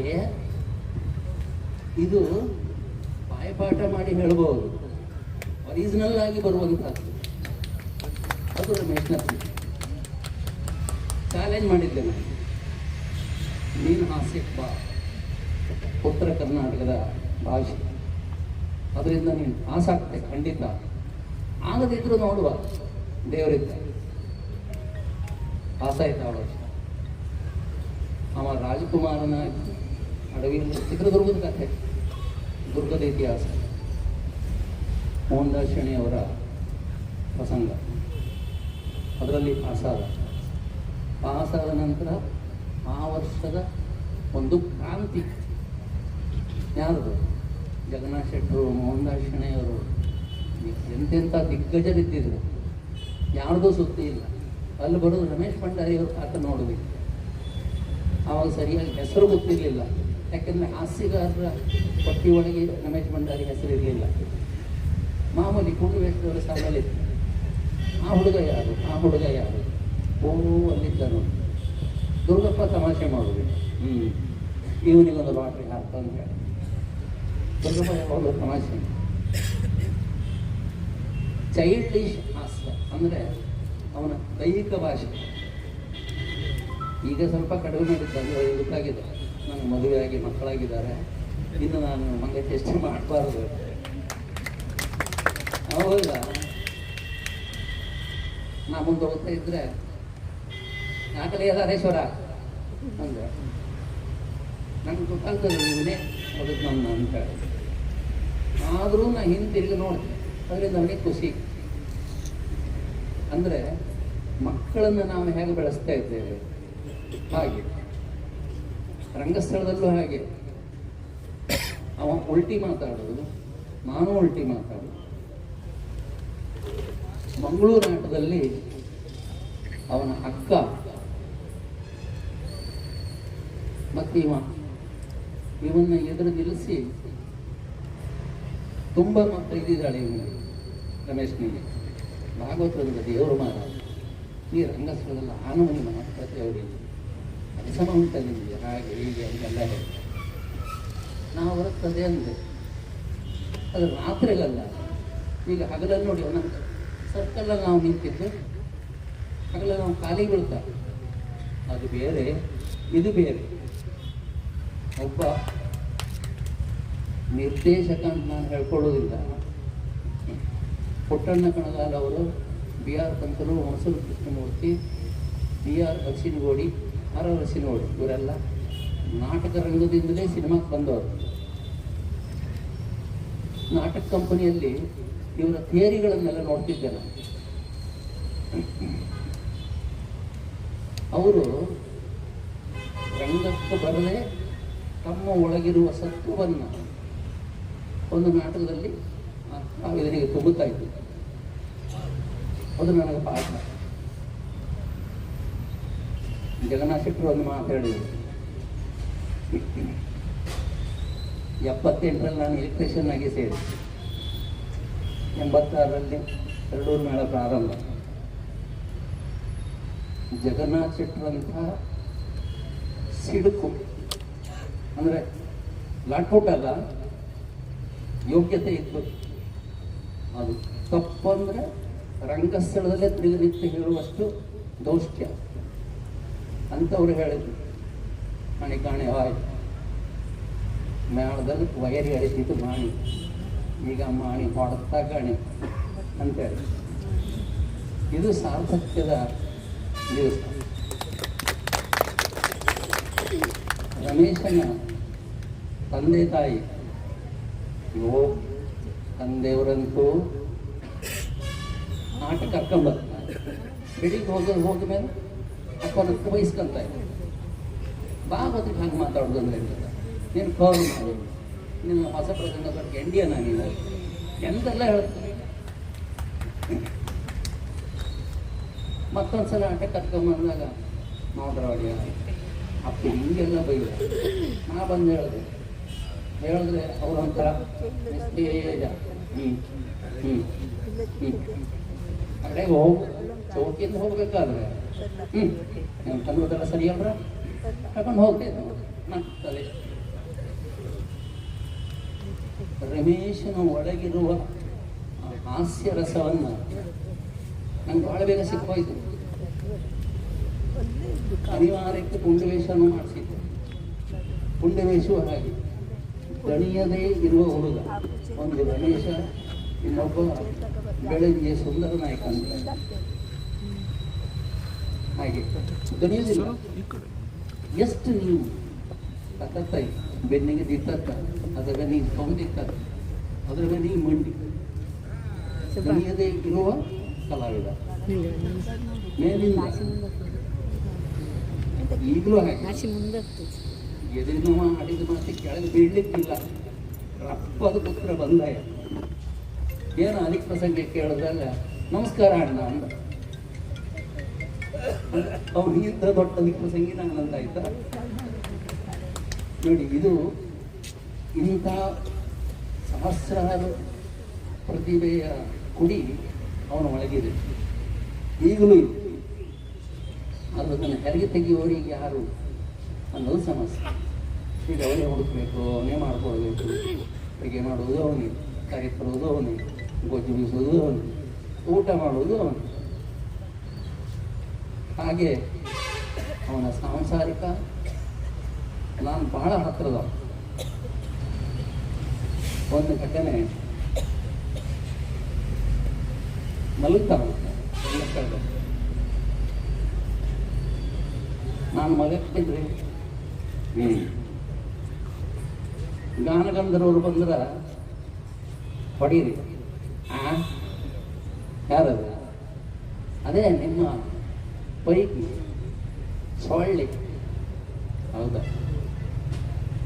ಯಾವುದ್ರಲ್ಲೂ ಹೊಡಿಲ್ಲ ಕೇಳೋದು ನಾನು. ಇದು ನಂಜು. ನೀನು ಯಾವುದ್ರಲ್ಲೂ ಹೊಡ್ಕೊಳ್ತಿದ್ರಿ ಅದರಾಗೆ ಹೊಡೀರಿ.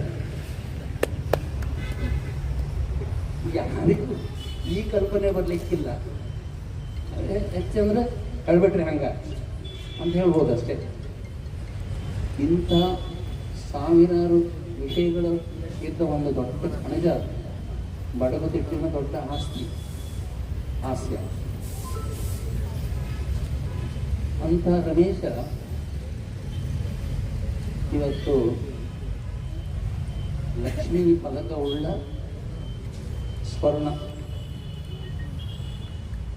ಸ್ವರ್ಣಕ್ಕೆ ಎಲ್ಲವೂ ಸೇರುವುದಿಲ್ಲ. ಉಸುರಿದನು ಸಹದೆಯ ವಸಂದಿಯ ಬೆಸುಗೆ ಹತ್ತದು. ಬೆಸುಗೆ ಆಗುವುದಿಲ್ಲ. ಸ್ವರ್ಣಕ್ಕೆ ಯಾವುದು ಸೇರಬೇಕು ಅದು ಮಾತ್ರ ಸೇರಿದರೆ ಮಾತ್ರ ಬಂಗಾರದ ಒಡವೆ ಆಗುತ್ತೆ. ಅಂಥದ್ದನ್ನು ರಮೇಶ್ ಭಂಡಾರಿಯವರು ನನಗೆ ಅರ್ಪಿಸಿದ್ದಾರೆ. ಅವರ ಬದುಕು ಬಂಗಾರ ಆಗಿದೆ. ಜೊತೆಗೆ ಅವರಲ್ಲಿರುವ ಹಾಸ್ಯ ಇನ್ನೂ ಪ್ರತಿಭೆ ಆಗಿದೆ. ಒಂದು ಸನಾದಿ ಅಪ್ಪಣ್ಣ ಸಿನಿಮಾದ ಶೈಲಿ ಒಂದು ಯಕ್ಷಗಾನ ಬಂದ ನೆನಪು. ಅದಕ್ಕೆ ನಾನು ಮೊದಲು ಮಾಡೋದು ಒಂದು ಸ್ಕ್ರಿಪ್ಟ್.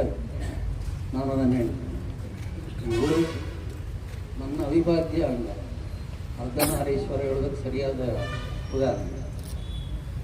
ಆಟ ಆಗುವುದು ರಾತ್ರಿ 2 ಮೇಳದಲ್ಲಿ ಜಗಳ ಮಾಡ್ಕೊಳ್ಳೋದು ನಾವಿಬ್ಬರು ಮನೆಯಲ್ಲಿ. ಅದು ಸರಿಯಲ್ಲ, ಇದು ಸರಿ, ಅದು ಹೀಗೆ ಮಾಡಿ ಅದು ಹಾಗೆ ಮಾಡಿ. ಅಂಥದ್ರಲ್ಲಿ ನನಗೆ ರಮೇಶ್ನಿಗೆ ಏನಾದ್ರು ಗಲಾಟೆ ಆಗುತ್ತೆ ಅಂದರೆ ಮನಸ್ತಾಪ ದೀರ್ಘ ಅಲ್ಲ. ಇವಳು ನಿಲ್ಲೋದು ಅವನ ಪಕ್ಷದಲ್ಲಿ, ನನ್ನ ಪಕ್ಷಕ್ಕಿಲ್ಲ. ನಾನು ಸೆಟ್ ಮಾಡಿ ಮೇಳಕ್ಕೆ ಹೋದೆ. ಆ ದಿವಸ ನನ್ನ ಮನಸ್ಸು ಎಷ್ಟು ಖುಷಿ ಮಾಡಬೇಕು ಅಷ್ಟು ಖುಷಿ ಮಾಡಿ ಬಿಡ್ತಾರೆ. ಅವನಿಗೆ ಗೊತ್ತಿರಲಿಲ್ಲ ಇದು ಅಂತರಂಗದ ಮಾತುಗಳು, ಇಂಟರ್ಕಾಮ್. ದುರ್ಗಪ್ಪ ಗುಡಿಗಾರ ನಾನು ರಂಗಸ್ಥಳಕ್ಕೆ ಬಂದ 2 ಹೊತ್ತಿನಲ್ಲಿ ಅವರಿಗೆ ಅರ್ಥ ಆಗ್ತಿತ್ತು ನನ್ನ ಭಾಗವತಿ ಹೊತ್ತು ಹೇಗೆ ಹೋಗ್ತಾ, ಯಾವ ಲೈನಲ್ಲಿ ಇತ್ತ ಅರ್ಥ ಆಗ್ತಿತ್ತು. ಉಪ್ಪೂರಿಗೆ ತಿಮ್ಮಪ್ಪ ನಾಯಕರು ಇದ್ದಾರೆ, ನಂತರ ದುರ್ಗಪ್ಪ ಗುಡಿಗಾರ ಇದ್ದಾರೆ. ಅಷ್ಟು ಬೇಗ ಅರ್ಥ ಆಗ್ತದೆ. ಅದು ಅಂತರಂಗ. ನಾವೇನು ಮಾತಾಡೋದು ಅವರೇ ಹೇಳಿದರು, ಮೊದಲು ಮಾತಾಡ್ಕೊಳ್ಳೋದಿಲ್ಲ, ಅದು ಹಾಗೆ ಹೇಳುವ ಹೀಗೆ ಹೇಳುವ ಹಾಗೆ ಮಾಡುವ ಹೇಗೆ ಮಾಡುವ. ಮೊದಲು ಮಾತಾಡಿಕೊಳ್ಳುವುದು ಉಳಿದ ನಾಯಕ ಪಾತ್ರಗಳಿಗೆ ಮಾತ್ರ. ಕೆಲವು ಸಲ ನನ್ನ ಮನಸ್ಸಿಗೆ ಅದು ಸರಿ ಅನಿಸುವುದಿಲ್ಲ, ಬರೆದು ಕೊಡ್ತಿದ್ದೆ. ಬರೆದು ಕೊಟ್ಟ ಕ್ಷಣದಲ್ಲಿ ಹೆಂಗೆ ತಿರುಗ ನೋಡಿದ್ರೆ ಅಲ್ಲಿ ರಮೇಶ್ ಭಂಡಾರಿ ಇರ್ತಾರೆ. ಯಾಕೆಂದ್ರೆ ಆ ಪಾತ್ರಧಾರಿ ಹೇಳುವ ಶೈಲಿಯಲ್ಲಿ ಅವರಿಗೆ ಗೊತ್ತಾಗ್ತಿತ್ತು. ನೀನು ಒಂದು ಹೊಂಡಕ್ಕೆ ಹಾಕಿದ್ರೆ ಮಾತ್ರ ಏನು ಹೇಳೋದು, ನಾನು ಹೇಳ್ತಿರ್ಲಿಲ್ಲ, ನಾ ಬರ್ತದ್ದು ಮಾಡದ್ದು ಇನ್ನೊಂದು ಅಂತ. ಅಂಥ ರಮೇಶ ಹಾಸ್ಯ ಚಕ್ರವರ್ತಿ. ಈಗ ಮೇಳದಿಂದ ನಾನು ನಿವೃತ್ತಿ ಆದಮೇಲೆ ತುಂಬ ಜನ ಹೇಳಿದರು, ಹಿಂದೆ ಬದಿ ಚೂಟು ಅವ್ರು ಯಾರೂ ಇಲ್ಲ ರಮೇಶ್ನಿಗೆ ಅಂತ, ಪಡೆಯೋರು ಇಲ್ಲ, ಏಕಮೇವ ಆಗಲಿಲ್ಲ. ಸನಾದಿ ಅಪ್ಪಣ್ಣದ ಸ್ಕ್ರಿಪ್ಟ್ ಒಂದು ಕೊಳಲು ಬಾರಿಸ್ತಾ ಬರುವುದು ಏನೋ ಇತ್ತು. ನಿಜವಾಗದ ಅಗತ್ಯ ಇರಲಿಲ್ಲ. ಆ ದೃಶ್ಯವನ್ನೇ ರಂಗಸ್ಥಳಕ್ಕೆ ತಾರದೆ ಒಬ್ಬ ಕಾಳಿದಾಸದ ಸೇಮ್ ಮದುವೆಯಾಗಿ ಆ ನಂತರ ನಾವು ಬದಲಾಗೋದು, ಮಾತಾಡೋದು ಇಂಥದ್ದು ಮಾಡ್ಬೋದು. ಆದ್ದರಿಂದ ರಮೇಶ್ ಭಂಡಾರಿ ಅವರು, ಅವರ ಕುಟುಂಬ, ಹೆಂಡತಿ, ಮಕ್ಕಳು ಎಲ್ಲರಿಗೂ ಭಗವಂತ ಆಯುರ ಆರೋಗ್ಯ ಭಾಗ್ಯ ಸಂಪತ್ತನ್ನು ಅನುಗ್ರಹಿಸಿ ಜೊತೆಯಲ್ಲಿ ನನ್ನಂಥ ಕಲಾವಿದನಿಗೂ ಗುಣಿಗೆ ಅಲ್ಲ, ಇನ್ನೂ ಹಿರಿಯ ಕಲಾವಿದರಿಗೆ ಇದೇ ರೀತಿ ಗೌರವ ಅರ್ಪಣೆ ಆಗಲಿ ಎನ್ನುವ ಪ್ರಾರ್ಥನೆಯೊಂದಿಗೆ ಮೇಳದ ಯಜಮಾನರು, ಕೊಳಕೆಬೈಲು ಕುಟುಂಬಸ್ಥರು, ಜೊತೆಯಲ್ಲಿ ವೇದಿಕೆಯಲ್ಲಿರುವ ಎಲ್ಲರಿಗೂ, ನಮ್ಮ GL ಹೆಗ್ಡೆಯರಿದ್ದಾರೆ. ಹೀಗೆ ಮಾತಾಡೋದು ಅಕಾಡೆಮಿ ಏನಾಯಿತು ಅಂತ ಹೇಳಿ ಸುದ್ದಿ ಇಲ್ಲ ಅಂದ್ರೆ ಆಯಿತು. GL ಹೆಗ್ಡೆಯರಿಗೂ, ನಮ್ಮ ರಾಜಣ್ಣ ಸೂರಜ್ ನಾಯ್ಕರು, ವಾಸರೆ ಅವರಿಗೂ, ಕಲಾಗಂಗೋತ್ರಿಯ ಅಧ್ಯಕ್ಷರು ಸಿರಿ, ಎಲ್ಲರಿಗೂ ನನ್ನ ನಮಸ್ಕಾರ ಸಲ್ಲಿಸಿ ನನ್ನ ಮಾತನ್ನು ಮುಗಿಸ್ತೇನೆ.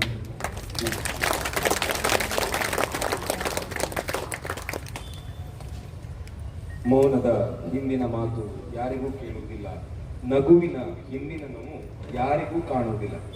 ಯಾಕೆ ಅಂತ ಹೇಳಿದ್ರೆ, ದಾರೇಶ್ವರರು ಹಾಗೂ ಭಂಡಾರಿಯವರ ನಡುವಿನ ಸಂಬಂಧ ಏನು, ಪ್ರತಿಯೊಂದು ನಗುವಿಗಿರಲಿ ಮೌನಕ್ಕಿರಲಿ ಅದರ ಅರ್ಥ ಏನೆನ್ನುವುದನ್ನು ಅವರೇ ತಿಳಿದಿದ್ದಾರೆ ಬಿಟ್ರೆ ಇನ್ನೊಬ್ಬರಿಗೆ ತಿಳಿದಿಲ್ಲ. ಯಾಕೆಂದ್ರೆ ಅವರ ಮಾತಿನ ಮೂಲಕವಾಗಿ ಅದು ಸ್ಪಷ್ಟವಾಗುತ್ತಾ ಉಂಟು ಅವರಿಬ್ಬರ ಮಧ್ಯದಲ್ಲಿ ಇರುವಂತಹ ಸಂಬಂಧ. ಅದು ಅಂತಹ ಸಂಬಂಧವನ್ನು ನಾವು ಇನ್ನೊಮ್ಮೆ ಗೌರವಿಸುತ್ತಾ ಮುಂದೆ ಶ್ರೀಯುತ ಡಾಕ್ಟರ್ GL ಹೆಗಡೆ ಅವರಿಗೆ 2 ನಿಮಿಷಗಳ ಅವಕಾಶ.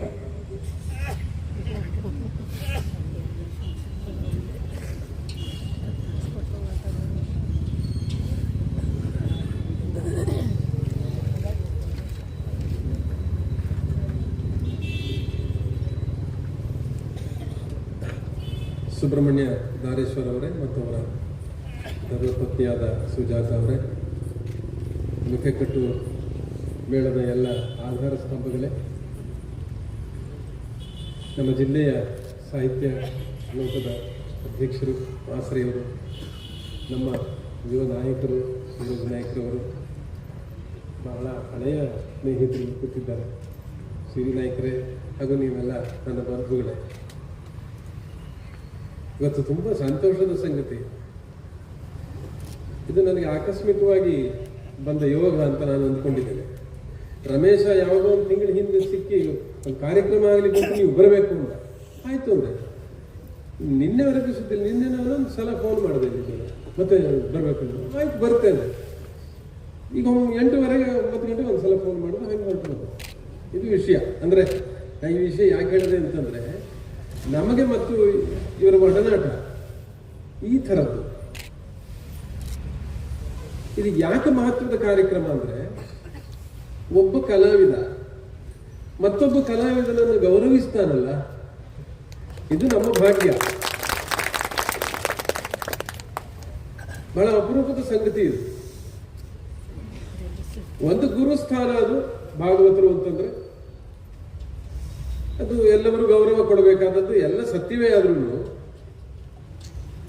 ಒಬ್ಬ ಹಾಸ್ಯಗ ನಮ್ಮ ಇಡೀ ಜಿಲ್ಲೆಗೆ ಹೆಸರು ತಂದು ಕೊಟ್ಟ ಒಬ್ಬ ಹುಡುಗ ರಮೇಶ, ನಮ್ಮ ಜಿಲ್ಲೆಗೆ ಹೆಸರು ತಂದು ಕೊಟ್ಟ ಪುಣ್ಯಾತ್ಮರು ಧಾರೇಶ್ವರರು. ನಾವು ಇನ್ನೊಂದೆರಡು ಚಪ್ಪಾಳೆ ಹೆಚ್ಚು ಹೊಡೆದ್ರೆ ಏನು ಸಮಸ್ಯೆ ಇಲ್ಲ. ನಮ್ಮ ಜನ ತುಂಬಾ ಕಂಜೂಸ್ ಮಾಡ್ತಾರೆ ಈ ವಿಷಯ. ನಮ್ಮ ಜಿಲ್ಲೆಯವರನ್ನು ನಾವು ಗೌರವಿಸುವುದಕ್ಕೆ ಹಿಂದೆ ಮುಂದೆ ನೋಡುವ ಜಿಲ್ಲೆ ಒಂದಿದ್ರೆ ನಮ್ಮ ಜಿಲ್ಲೆಯ 2 ಮಾತಿಲ್ಲ. 2 ಮಾತಿಲ್ಲ. ನಮಗೆ ಎಲ್ಲ ಗುರುತಿಸಿದ್ಮೇಲೆ ಒಂದ್ಸಲ ನೆನಪಾಗ್ತದೆ, ಓಹೋ ಇವ್ರಿಗೆ ಒಂದು ಏನಾದ್ರು ಮಾಡಬೇಕು ಅಂತ. ನೋಡಿ ಆಸರಿಯವರು ಹೌದು ಅಂತಾರೆ. ನಾವೆಲ್ಲ ಈ ಕ್ಷೇತ್ರದಲ್ಲಿ ಕಂಡು ಉಂಡು ಅನುಭವಿಸಿ ಹೇಳುವ ಮಾತು. ಭಾಗವತರು ನಾವು ಈಗ ಒಳಗಡೆ ಅದೇ ಮಾತಾಡ್ಕೊಳ್ತಾ ಇದ್ವಿ. ಕೃಷ್ಣಿಯಾಜಿ ಅವರು ಬಂದಿದ್ರು, ಇದ್ದಾರ ಏನೋ ಗೊತ್ತಿಲ್ಲ, ಅವರು ಇದನ್ನ ಹೇಳಿದ್ರು, ನಮ್ಮ ಜಿಲ್ಲೆಯಲ್ಲಿ ಯಾಕೆ ಹೀಗೆ ಅಂತ ಒಂದು ಪ್ರಶ್ನೆ. ಯಾಕೆ ಹೀಗೆ ಅಂದ್ರೆ ನಾವು ಇರೋದೇ ಹೀಗೆ. ಅನೇಕ ಕಾರಣಗಳು ಉಂಟು ಅದಕ್ಕೆ. ಆರ್ಥಿಕ ದೃಷ್ಟಿಯಿಂದ ಕೂಡ ಯೋಚನೆ ಮಾಡಬೇಕಾದ ವಿಷಯ ಇದೆ. ಸೌತ್ ಕೇಂದ್ರಕ್ಕೆ ಮತ್ತು ನಮಗೆ ವ್ಯತ್ಯಾಸ ತುಂಬಾ ಇದೆ. ಕಲೆಗೆ 52 ಮೇಳ ಇದೆ ಸೌತ್ ಕೇಂದ್ರದಲ್ಲಿ. ನಿಮ್ಮದೆಷ್ಟು ಮೇಳ ಇದೆ? ಎಷ್ಟಿದೆ? ಕಷ್ಟ, ಉತ್ತರಿಸುವುದು ಕಷ್ಟ. ಏನ ಹನುಮಂತನ ಅನುಗ್ರಹ ಒಂದು ಗುಂಡವಾಳ ಬೆಳೆ ನಡೀತಾ ಇದೆ. ಅದು ನಡೆಸ್ಕೊಂಡು ಉಳಿಸ್ಕೊಂಡು ಹೋಗಬೇಕಾದ ಜವಾಬ್ದಾರಿ ಇದೆ. ನಾ ಈ ಮಾತು ಯಾಕೆ ಹೇಳ್ತೇನೆ ಅಂತಂದ್ರೆ ಉತ್ತರ ಕನ್ನಡದ ಬಲು ದೊಡ್ಡ ಸುದೀರ್ಘವಾದ ಒಂದು ಪರಂಪರೆ ಯಕ್ಷಗಾನದ್ದು. ಅತ್ಯಂತ ಅದ್ಭುತವಾದ ವೇಷಧಾರಿಗಳಾಗಿ ಹೋಗಿದ್ದಾರೆ. ಇಲ್ಲಿ ರಾಷ್ಟ್ರ ಪ್ರಶಸ್ತಿ ಬರ್ತದೆ, ಪದ್ಮವಿಭೂಷಣ ಬರ್ತದೆ. ಎಂತೆಂಥ ಕಲಾವಿದರಾಗಿ ಹೋಗಿದ್ದಾರೆ ನಮ್ಮ ಜಿಲ್ಲೆಯಲ್ಲಿ. ಅದರಲ್ಲಿ 2 ಮಾತಿಲ್ಲ. ಆದರೆ ನನಗೆ ತುಂಬಾ ಸಂತೋಷ ಆಗದ್ದು, ರಮೇಶ ಎಷ್ಟು ಪ್ರೀತಿಯಿಂದ, ಎಷ್ಟು ದೊಡ್ಡ ಗೌರವದಿಂದ ತನ್ನ ಭಾಗವತರನ್ನ ಸನ್ಮಾನಿಸಿದ ಅನ್ನೋದು ಬಹಳ ಮುಖ್ಯವಾದ ವಿಷಯ. ಒಂದು ಕೃತಜ್ಞತಾ ಭಾವ. ತನ್ನನ್ನು ಅವರು ತಯಾರು ಮಾಡಿದ್ದಾರೆ.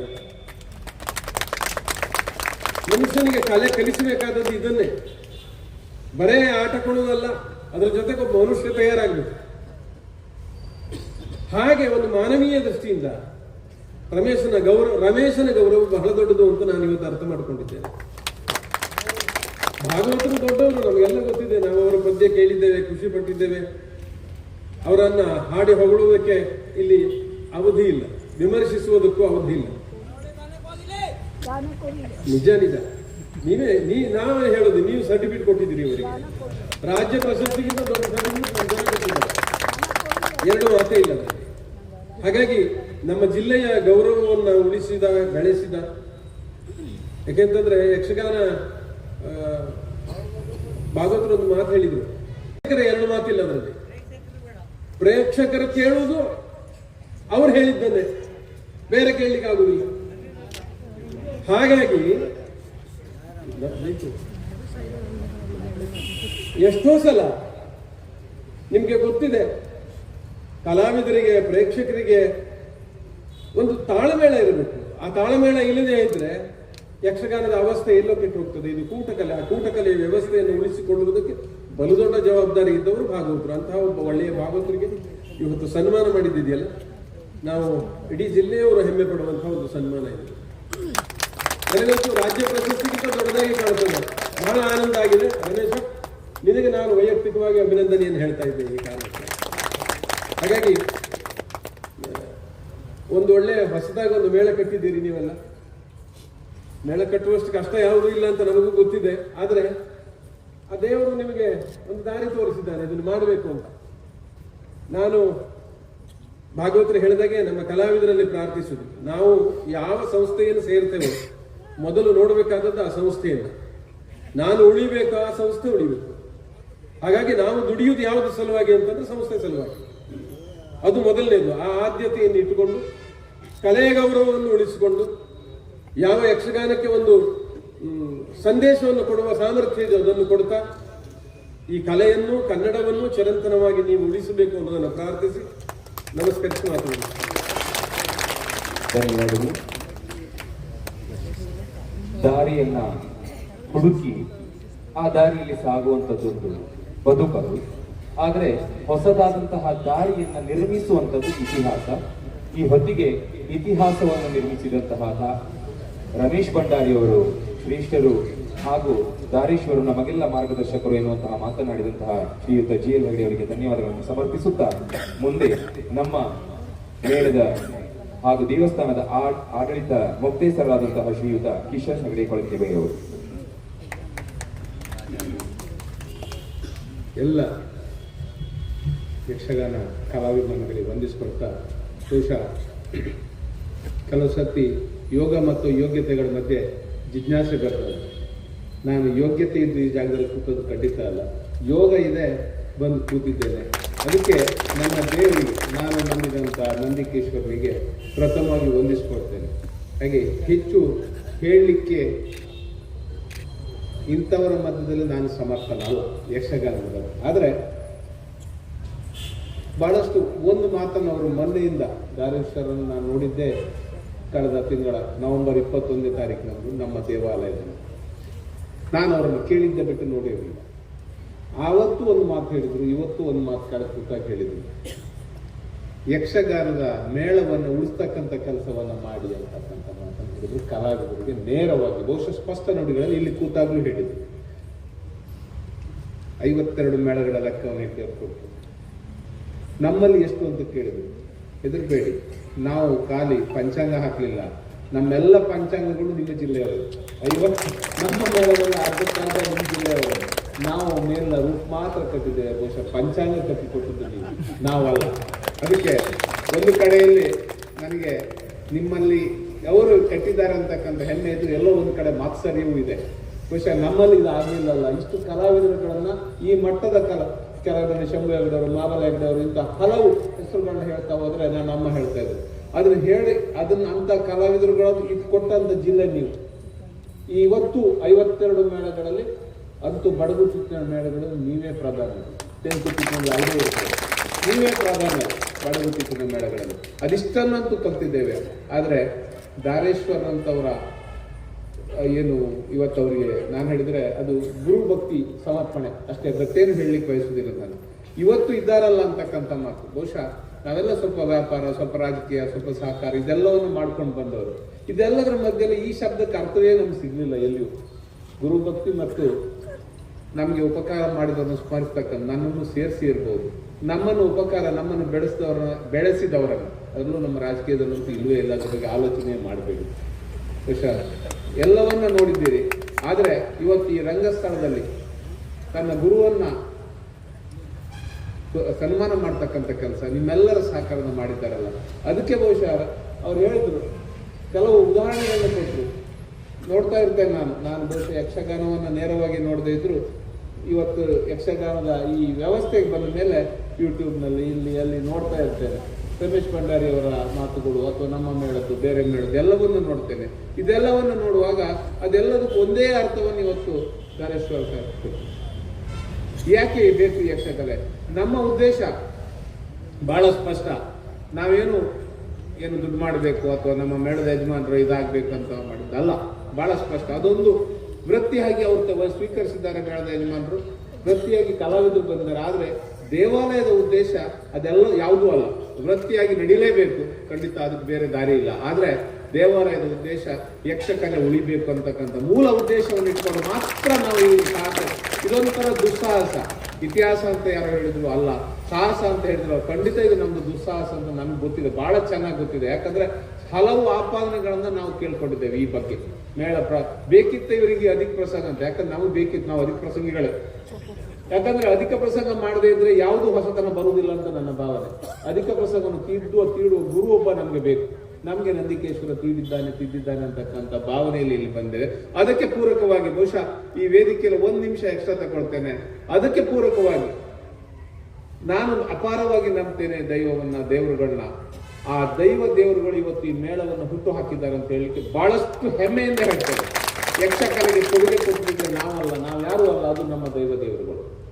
ಹಾಗೆ ನಮಗೆ ನಮ್ಮ ಗಣಪತಿ ಅದು ಬಹುಶಃ ಈ ಪ್ರದೇಶದಲ್ಲಿ ಬಹಳಷ್ಟು ಜನಪ್ರಿಯವಾಗಿರ್ತಕ್ಕಂಥ ಆರ್ತ ಗಣಪತಿ, ಗಡಕಿ ಮಠ ದೇವಾಲಯದ ಆ ಮಠದ ತತ್ರೂಪ ಗಣಪತಿ ನಮ್ಮ ಮೇಳಕ್ಕೆ ಪ್ರಶ್ನಾ ರೂಪದಲ್ಲಿ ಬಂದಿದೆ. ಹಾಗೆ ನಮ್ಮ ನಂದಿ ಹೇಳಿದ್ರೆ ನಿಮ್ಗೆ ಆಶ್ಚರ್ಯ ಆಗ್ಬೋದು, 2 ಬಾರಿ ಆಕಸ್ಮಿಕ ರೀತಿಯಲ್ಲಿ ನಂದಿ ಕಾಣಿಸಿಕೊಂಡು ಈ ಮೇಳವನ್ನು ಮುನ್ನಡೆಸ್ತಕ್ಕಂಥ, ಎಚ್ಚರಿಕೆ ನೀಡ್ತಕ್ಕಂಥ ಕೆಲಸ 2 ದಿನಗಳ ಕೆಳಗೆ ಮತ್ತು 10 ದಿನಗಳ ಕೆಳಗೆ ನಡೆದಿದೆ. ಅದೊಂದು ಘಟನೆಗಳು, ಅದನ್ನ ಮತ್ತೆ ಹೇಳ್ತೇವೆ. ಯಾಕಂತ ಹೇಳಿದ್ರೆ ನಾನು ಹೇಳಿದ್ರೆ ಅಥವಾ ನಾವೇನೋ ಕತೆ ಕಟ್ತೇವೆ ಅಂತ ಅಲ್ಲ, ಇದು ನಡೆದದ್ದು ನೈಜ ಘಟನೆಗಳು. ಅದಕ್ಕೆಲ್ಲ ನಮ್ಮ ಮೇಳದವರು ಸಾಕ್ಷಿಯಾಗಿದ್ದಾರೆ. ಅದಕ್ಕೂ ಚಿಂತನೆಗಳು ನಡೆದಾಗ ಬಂತು. ಆದ್ರಿಂದ ತೃಪ್ತಿ ಇದೆ.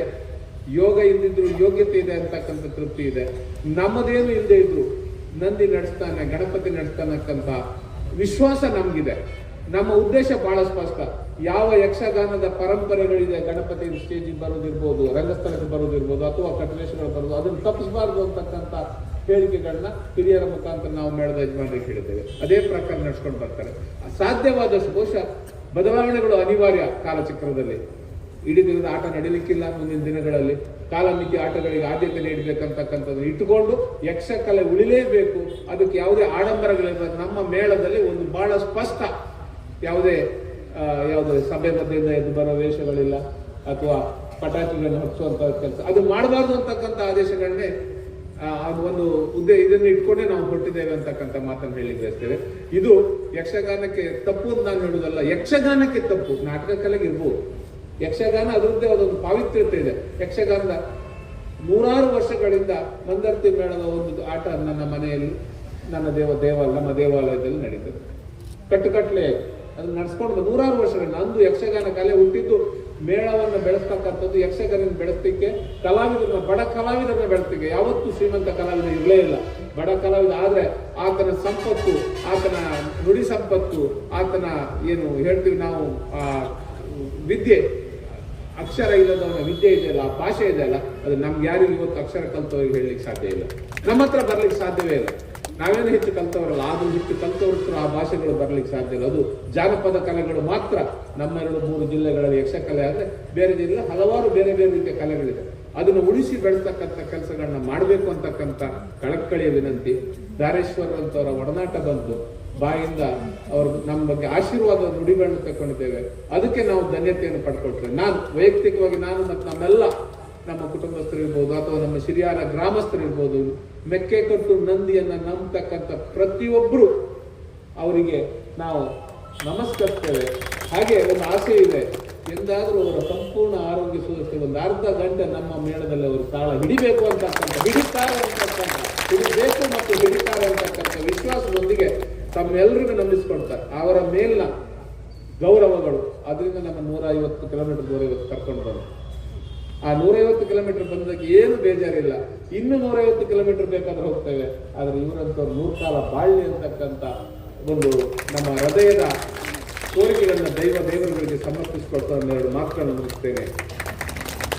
ಕನಸು ನನಸಾಗಲಿ ಎನ್ನುವುದಾಗಿ ಮತ್ತೊಮ್ಮೆ ಪ್ರಾರ್ಥಿಸುತ್ತಾ ಮುಂದೆ ಶ್ರೀಯುತ BN ವಾಸವಿ ಅವರಿಗೆ 2 ವಾಸವಿ ಅವರು ಶುಭ.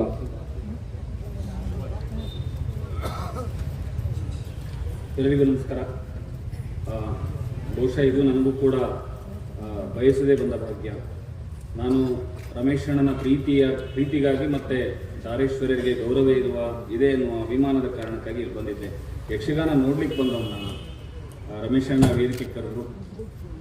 ಬಹುಶಃ ಬಹಳ ಚಿಕ್ಕವನಿರುವಂತಹ ಸಂದರ್ಭದಲ್ಲಿ ದಾರೇಶ್ವರರು ಇವತ್ತಿನ ಮೇಳದಲ್ಲಿದ್ದಾರೆ ಎನ್ನುವ ಸುದ್ದಿಯನ್ನು ತಿಳಿದೇ ಯಕ್ಷಗಾನಕ್ಕೆ ಹೋಗುವಂತಹ ಜನ ನಾವುಗಳಾಗಿದ್ವಿ. ಅಷ್ಟರ ಮಟ್ಟಿಗೆ ಅವರನ್ನು ಹೊರಗಡೆಯಿಂದ ಪ್ರೀತಿಸ್ತಿದ್ದ, ಅಭಿಮಾನಿಸ್ತಿದ್ದ ನಾವುಗಳು ಬಹುಶಃ ನನಗೆಲ್ಲೋ ಒಂದು ಕಡೆ ಇವತ್ತಿನ ಭಂಡಾರಿಯವರು, ರಮೇಶ್ ಭಂಡಾರಿಯವರು ಹೇಳಿದ ಸಂದರ್ಭದಲ್ಲಿ ಜಿಲ್ಲೆಯಲ್ಲಿ ಮೊದಲ ಬಾರಿ ಅವರಿಗೆ ರಾಜ್ಯೋತ್ಸವ ಪ್ರಶಸ್ತಿ ಬಂದ ನಂತರದಲ್ಲಿ ಗೌರವ ನಡೀತಾ ಇದೆ ಅಂತ ಹೇಳಿದಾಗ ಎಲ್ಲೋ ಒಂದು ಕಡೆ ಪಾಪಪ್ರಜ್ಞೆ ನನಗೂ ಕಾಡ್ತು. ಪರಿಷತ್ತಿನ ಅಧ್ಯಕ್ಷನಾಗಿರುವ ಸಂದರ್ಭದಲ್ಲಿ ಅವರಿಗೆ ರಾಜ್ಯೋತ್ಸವ ಪ್ರಶಸ್ತಿ ಬಂದಿತ್ತು. ಸಾಧಕರ ಮನೆಗೆ ಸಾಹಿತ್ಯ ಪರಿಷತ್ತು ಎನ್ನುವ ಕಾರ್ಯಕ್ರಮದಡಿಯಲ್ಲಿ ಅವರನ್ನು ಸನ್ಮಾನಿಸಬೇಕು ಅನ್ನುವ ಸಂದರ್ಭದಲ್ಲಿ ಅವರು ಉಡುಪಿಯಲ್ಲಿದ್ದಾರೆ ಎನ್ನುವ ಮಾಹಿತಿ ಬಂದಾಗ ಆ ಕಾರ್ಯಕ್ರಮ ಮುಂದೋಗಿತ್ತು. ದಯವಿಟ್ಟು ನನ್ನಿಂದ ಆ ಗೌರವ ಅವರಿಗೆ ಸಲ್ಲಬೇಕಿತ್ತು. ನಮ್ಮ ಪರಿಷತ್ತಿನ ಅಧ್ಯಕ್ಷನಾಗಿ ಖಂಡಿತ ನಾನು ಕ್ಷಮೆಯನ್ನು ಯಾಚಿಸ್ತೇನೆ. ಒಂದೊಂದು ದಿನ ಅಂಥದ್ದೊಂದು ಅವಕಾಶ ದೇವರು ದಯಪಾಲಿಸಲಿ ಅಂತ ಕೇಳ್ತಾ, ಬಹುಶಃ ರಮೇಶಣ್ಣನ ಮನಸ್ಸು ಭಾಳ ದೊಡ್ಡದು. ಇವತ್ತು ವೃತ್ತಿ ಮಾತ್ಸರ್ಯದ ಸಮಾಜದ ಎದುರುಗಡೆ ನಾವೆಲ್ಲ ಇದ್ದೀವಿ. ಒಬ್ಬರನ್ನ ಕಂಡರೂ ಒಬ್ಬರನ್ನ ದ್ವೇಷಿಸುವಂಥ, ಪ್ರೀತಿಯನ್ನು ದೂರೀಕರಿಸುವಂಥ ಸಂದರ್ಭದಲ್ಲಿ ನಾವಿದ್ದೀವಿ. ಮನುಷ್ಯರನ್ನು ದ್ವೇಷಿಸುವಂಥ ಕಾಲದಲ್ಲಿ ನಾವಿದ್ದೀವಿ. ಇಂತಹ ಸಂದರ್ಭದಲ್ಲಿ ರಮೇಶಣ್ಣ ತನಗೊಂದು ಬದುಕನ್ನು ಕೊಟ್ಟಂಥ, ಪ್ರೀತಿಯನ್ನು ಕೊಟ್ಟಂಥ ತನ್ನ ಗುರು ಸಮಾನರಾದ ಒಬ್ಬ ಕಲಾವಿದರಿಗೆ ಸನ್ಮಾನಿಸುವುದು, ಅದರಲ್ಲೂ ಕೂಡ ತನ್ನನ್ನು ಬಂಗಾರದ ಹಾಗೆ ಪ್ರೀತಿಸುವ ಆ ವ್ಯಕ್ತಿಗೆ ಬಂಗಾರವನ್ನೇ ಕೊಟ್ಟು ಗೌರವಿಸುವಂಥ ಕೆಲಸವನ್ನು ಮಾಡಿದ್ದಾರೆ. ಬಹುಶಃ ಇದು ಎಲ್ಲ ಮನುಷ್ಯನಲ್ಲಿ ಇರಬೇಕಾದಂಥ ಒಂದು ಗುಣ. ಅಂತಹ ಕೆಲಸವನ್ನು ರಮೇಶಣ್ಣ ಮಾಡಿದ್ದಾರೆ. ಹಾಗಾಗಿ ಅವರಿಗೂ ಕೂಡ ಈ ಸಂದರ್ಭದಲ್ಲಿ ಅಭಿನಂದಿಸ್ತೇನೆ. ದಾರೇಶ್ವರರ ಆರೋಗ್ಯ ಆದಷ್ಟು ಬೇಗ ಚೇತರಿಸಿಕೊಂಡು ಮತ್ತೊಮ್ಮೆ ಅವರ ಕಂಠಸಿರಿಯನ್ನು ನಾವೆಲ್ಲರೂ ಈ ನೆಲದಲ್ಲಿ ಕಾಣಬೇಕು. ಉತ್ತರ ಕನ್ನಡದ ನಿಜವಾಗ್ಲೂ ಕೂಡ ಯಾರು ಹೇಳಿದ್ರು ಗಾನಕೋಗಿಲೆ ಅಂತ ಹೇಳಿದ್ರೆ, ಇದಕ್ಕೂ ಕೂಡ ಅದು ಉತ್ತರ ಕನ್ನಡದ ಕರಾವಳಿಯ ಗಾನಕೋಗಿಲೆ ಅಲ್ಲ, ಅದು ನಮ್ಮ ನಾಡಿನ ಗಾನಕೋಗಿಲೆ. ಅದು ಅವರ ಹಿಂದೂಸ್ತಾನಿ ಗಾಯನವನ್ನು, ಆ ರೀತಿಯ ಭಾವನೆಗಳನ್ನು ನಾವೆಲ್ಲ ಕಂಡಿದ್ದೀವಿ. ಅಂತಹ ಆ ಗಾನಕೋಗಿಲೆಯನ್ನು ನಾವೆಲ್ಲರೂ ಉಳಿಸ್ಕೊಳ್ಬೇಕು. ಮತ್ತೆ ಅವರ ಗಾನಸಿರಿಯನ್ನು ನಾವು ಕೇಳುವಂತಾಗಬೇಕು. ದೇವರು ಆದಷ್ಟು ಬೇಗ ನಮಗೆ ದಯಪಾಲಿಸಲಿ ಅನ್ನೋ ಮಾತಿನೊಂದಿಗೆ ಇದು ಮಾತನಾಡುವ ಸಮಯ ಅಲ್ಲ. ಬಹುಶಃ ಈ ಕಾರ್ಯಕ್ರಮವೇ ಒಂದು ಭಾವನಾತ್ಮಕವಾದದ್ದು. ಕಾರ್ಯಕ್ರಮವೇ ಒಂದು ಮಾತನ್ನ ಆಡ್ತಾ ಇರುವಂಥ ಸಂದರ್ಭದಲ್ಲಿ ನಮ್ಮ ಮಾತುಗಳು ಎಲ್ಲರಿಗೂ ಅಪತ್ಯವಾಗಬಹುದು ಎನ್ನುವ ಅರಿವಿನೊಂದಿಗೆ ಕರೆದು ಮಾತನಾಡಲಿಕ್ಕೆ ಅವಕಾಶ ಕೊಟ್ಟಂತ ತಮಗೆಲ್ಲರಿಗೂ ಒಂದು ಮಾತನ್ನು ಧನ್ಯವಾದಗಳು.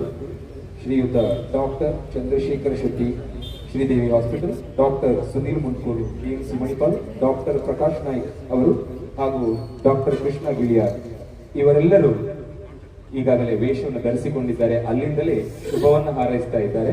ಅವರಿಗೆಲ್ಲ ಅನಂತ ಕೃತಜ್ಞತೆಗಳು. ಕೊನೆಯದಾಗಿ ವೇದಿಕೆಯಲ್ಲಿ ಸೂರಜ್ ನಾಯ್ಕ್ ಸೋನಿ ಅವರಿದ್ದಾರೆ.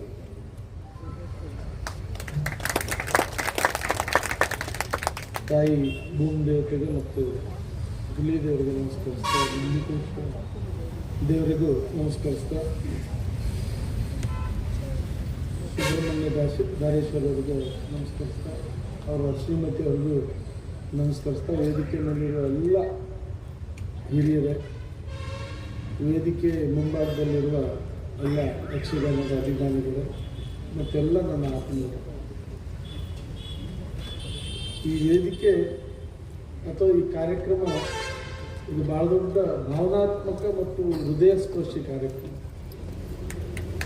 ಈ ಕಾರ್ಯಕ್ರಮಕ್ಕೆ ಎಷ್ಟು ಅರ್ಥ ರಮೇಶ್ ಅವರು ಕೊಟ್ಟಿದ್ದಾರೆ ಅಂದರೆ, ಬಹುಶಃ ಈ ಕಾರ್ಯಕ್ರಮ ತಪ್ಪಿಸಬಾರ್ದಂತೂ ನಾನು ಗೋವಾದಿಂದ ಓಡ್ಬಂದೆ. ನನ್ನ ಅತ್ತೆ ತಿಳ್ಕೊಂಡಿದ್ರು ಇವತ್ತು 14ನೇ ದಿವಸ.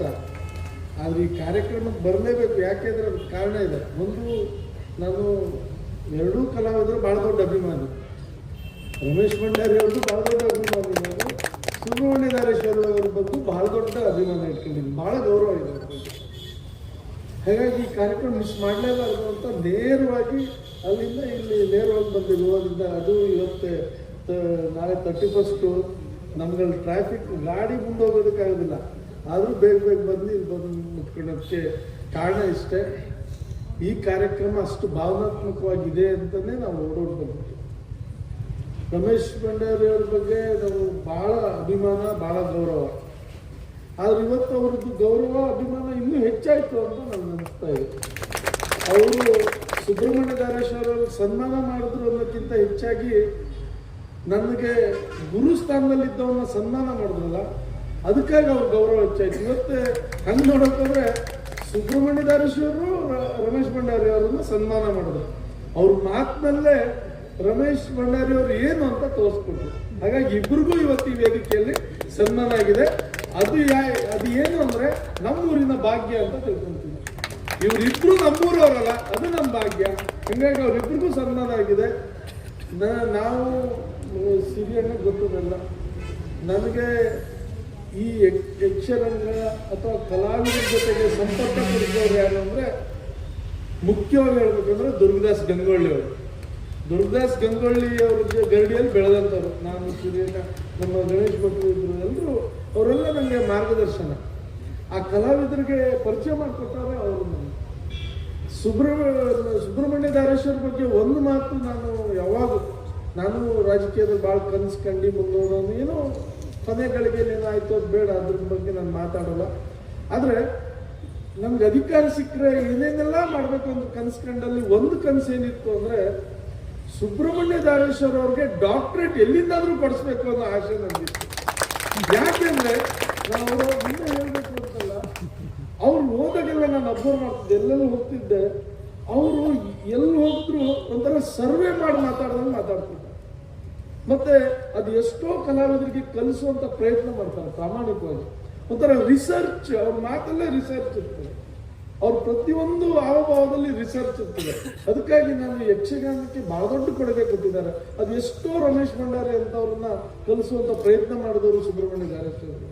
ಹಾಗಾಗಿ ನನಗೆ ಅವ್ರ ಬಗ್ಗೆ ಆ ಒಂದು ವಿಷಯದಲ್ಲಿ ಬಹಳ ಗೌರವ ಇತ್ತು. ಅವ್ರಿಗೆ ನಾನು ಬಹಳ ಗೌರವ ಸ್ಥಾನದಲ್ಲಿ ನೋಡ್ತೀನಿ. ನಮ್ಮ ರಮೇಶ್ ಅಣ್ಣನಂತೂ ಅಣ್ಣನ ಸ್ಥಾನದಲ್ಲಿ ನೋಡ್ತೀನಿ.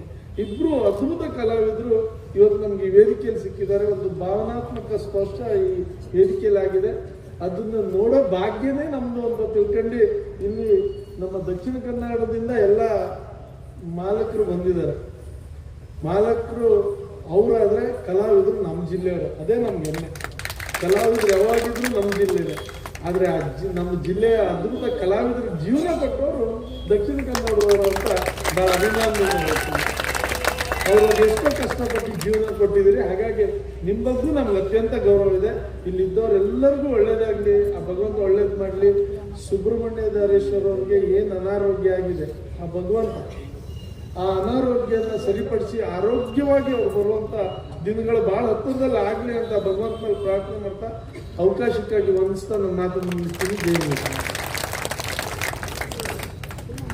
ಧನ್ಯವಾದಗಳು. ರಮೇಶ್ ಭಂಡಾರಿ ಮೂಡೂರವರು ಸನ್ಮಾನ ಮಾಡುವಂತಹ ಹೊತ್ತಿಗೆ ಚಿನ್ನದ ಸರ ತೊಡಿಸಿದ್ರು ಸತ್ಯ, ಆದ್ರೆ ಪ್ರತ್ಯೇಕವಾಗಿ ಗೌರವಧನವನ್ನು ಕೊಡಬೇಕು ಎನ್ನುವುದಾಗಿ ಆಶಿಸಿದ್ರು. ಆ ಹೊತ್ತಿಗೆ ಮರೆತಿದ್ದಾರೆ, ಈ ಹೊತ್ತಿಗೆ ಗೌರವಧನವನ್ನು ನೀಡುತ್ತಾ ಇದ್ದಾರೆ. ಈಗ ಕೊನೆಯದಾಗಿ ಸರ್ವರಿಗೂ ವಂದನಾರ್ಪಣೆ ನಮ್ಮ ಮೇಳದ ಯಜಮಾನರಾದಂತಹ ಶ್ರೀಯುತ ರಂಜಿತ್ ಕುಮಾರ್ ಶೆಟ್ಟಿ ಅವರಿದ್ದಾರೆ. ರಾತ್ರಿ ತುಂಬ ತಡ ಆಗಿದೆ. ಈ ತಡರಾತ್ರಿ 11 ಗಂಟೆಗೆ ಒಂದು ಸಣ್ಣ ಗುಟ್ಟು ಹೇಳಿ ನಾನು ಧನ್ಯವಾದ ಮಾಡ್ತೇನೆ. ಈ ನನ್ನೊಳಗಿನ ಗುಟ್ಟಿದ್ದು, ನಾನು ಯಕ್ಷಗಾನ ಮೇಳ ಕಟ್ಟುವ ಪ್ರಕ್ರಿಯೆಗೆ ಬಂದದ್ದಕ್ಕೆ ಬಹಳ ಮುಖ್ಯ ಕಾರಣ ಯಕ್ಷಗಾನ ರಂಗದಲ್ಲಿ ಇಬ್ಬರು ಇದ್ದಾರೆ. ಇವತ್ತು ಆ ಸತ್ಯ ಹೇಳ್ತಾ ಇದ್ದೀವಿ. ಒಂದು ಸುಬ್ರಹ್ಮಣ್ಯ ದಾರೇಶ್ವರು, ಇನ್ನೊಂದು ರಮೇಶ್ ಭಂಡಾರಿ.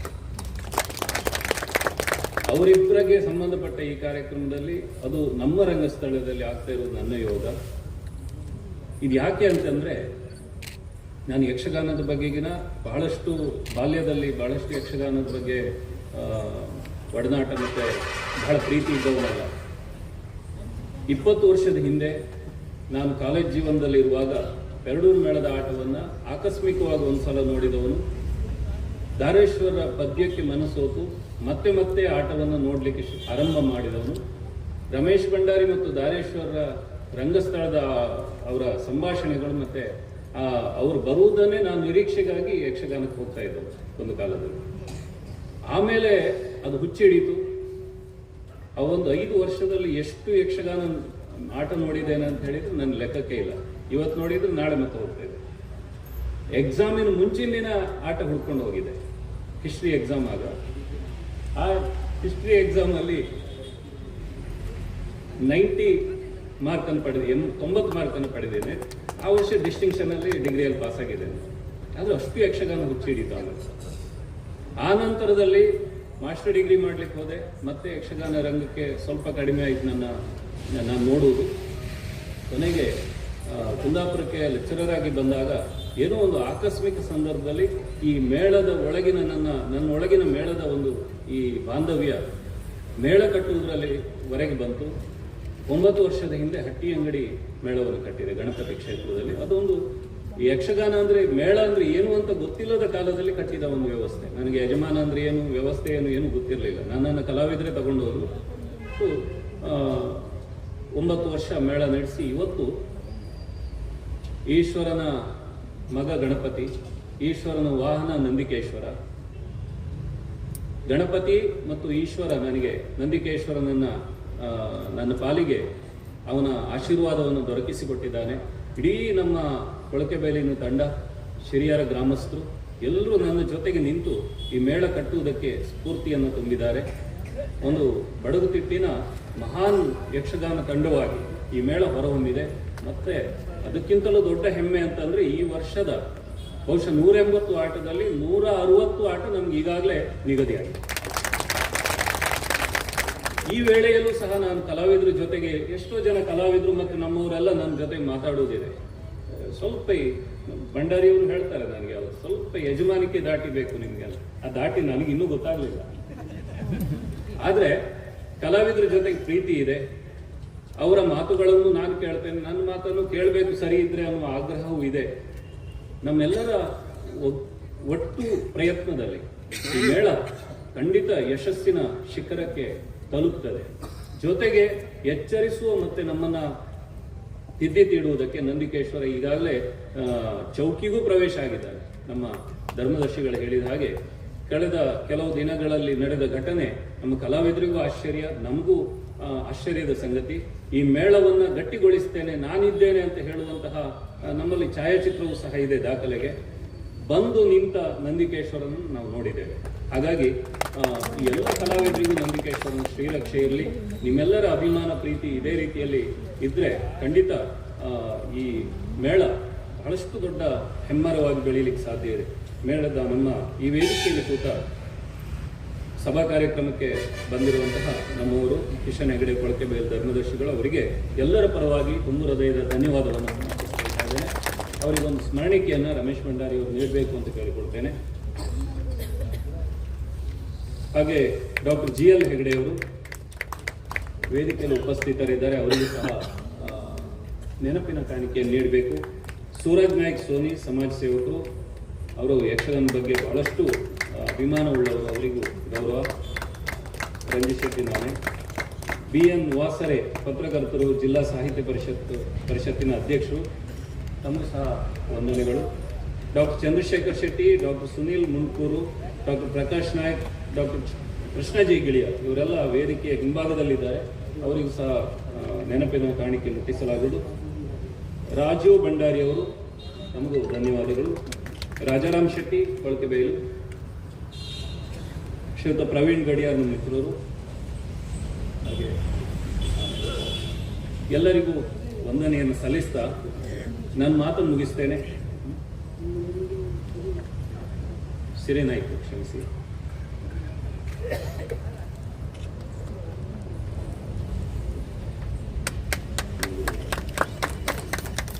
ಎಲ್ಲರಿಗೂ ವಂದನೆಗಳು. ಬಹಳ ಮುಖ್ಯವಾಗಿ ಇಷ್ಟು ದೊಡ್ಡ ಪ್ರೇಕ್ಷಕರು ಇಷ್ಟು ಹೊತ್ತಿನ ಸಭಾ ಕಾರ್ಯಕ್ರಮವನ್ನು ಇಷ್ಟು ತಾಳ್ಮೆಯಿಂದ ಕೇಳಿದ್ದೀರಿ, ನಮ್ಮನ್ನು ಹರಸಿದ್ದೀರಿ. ನಿಮಗೆ ವಂದನೆಯನ್ನು ಸಲ್ಲಿಸ್ತಾ ನನ್ನ ಮಾತನ್ನು ಮುಗಿಸ್ತೇನೆ.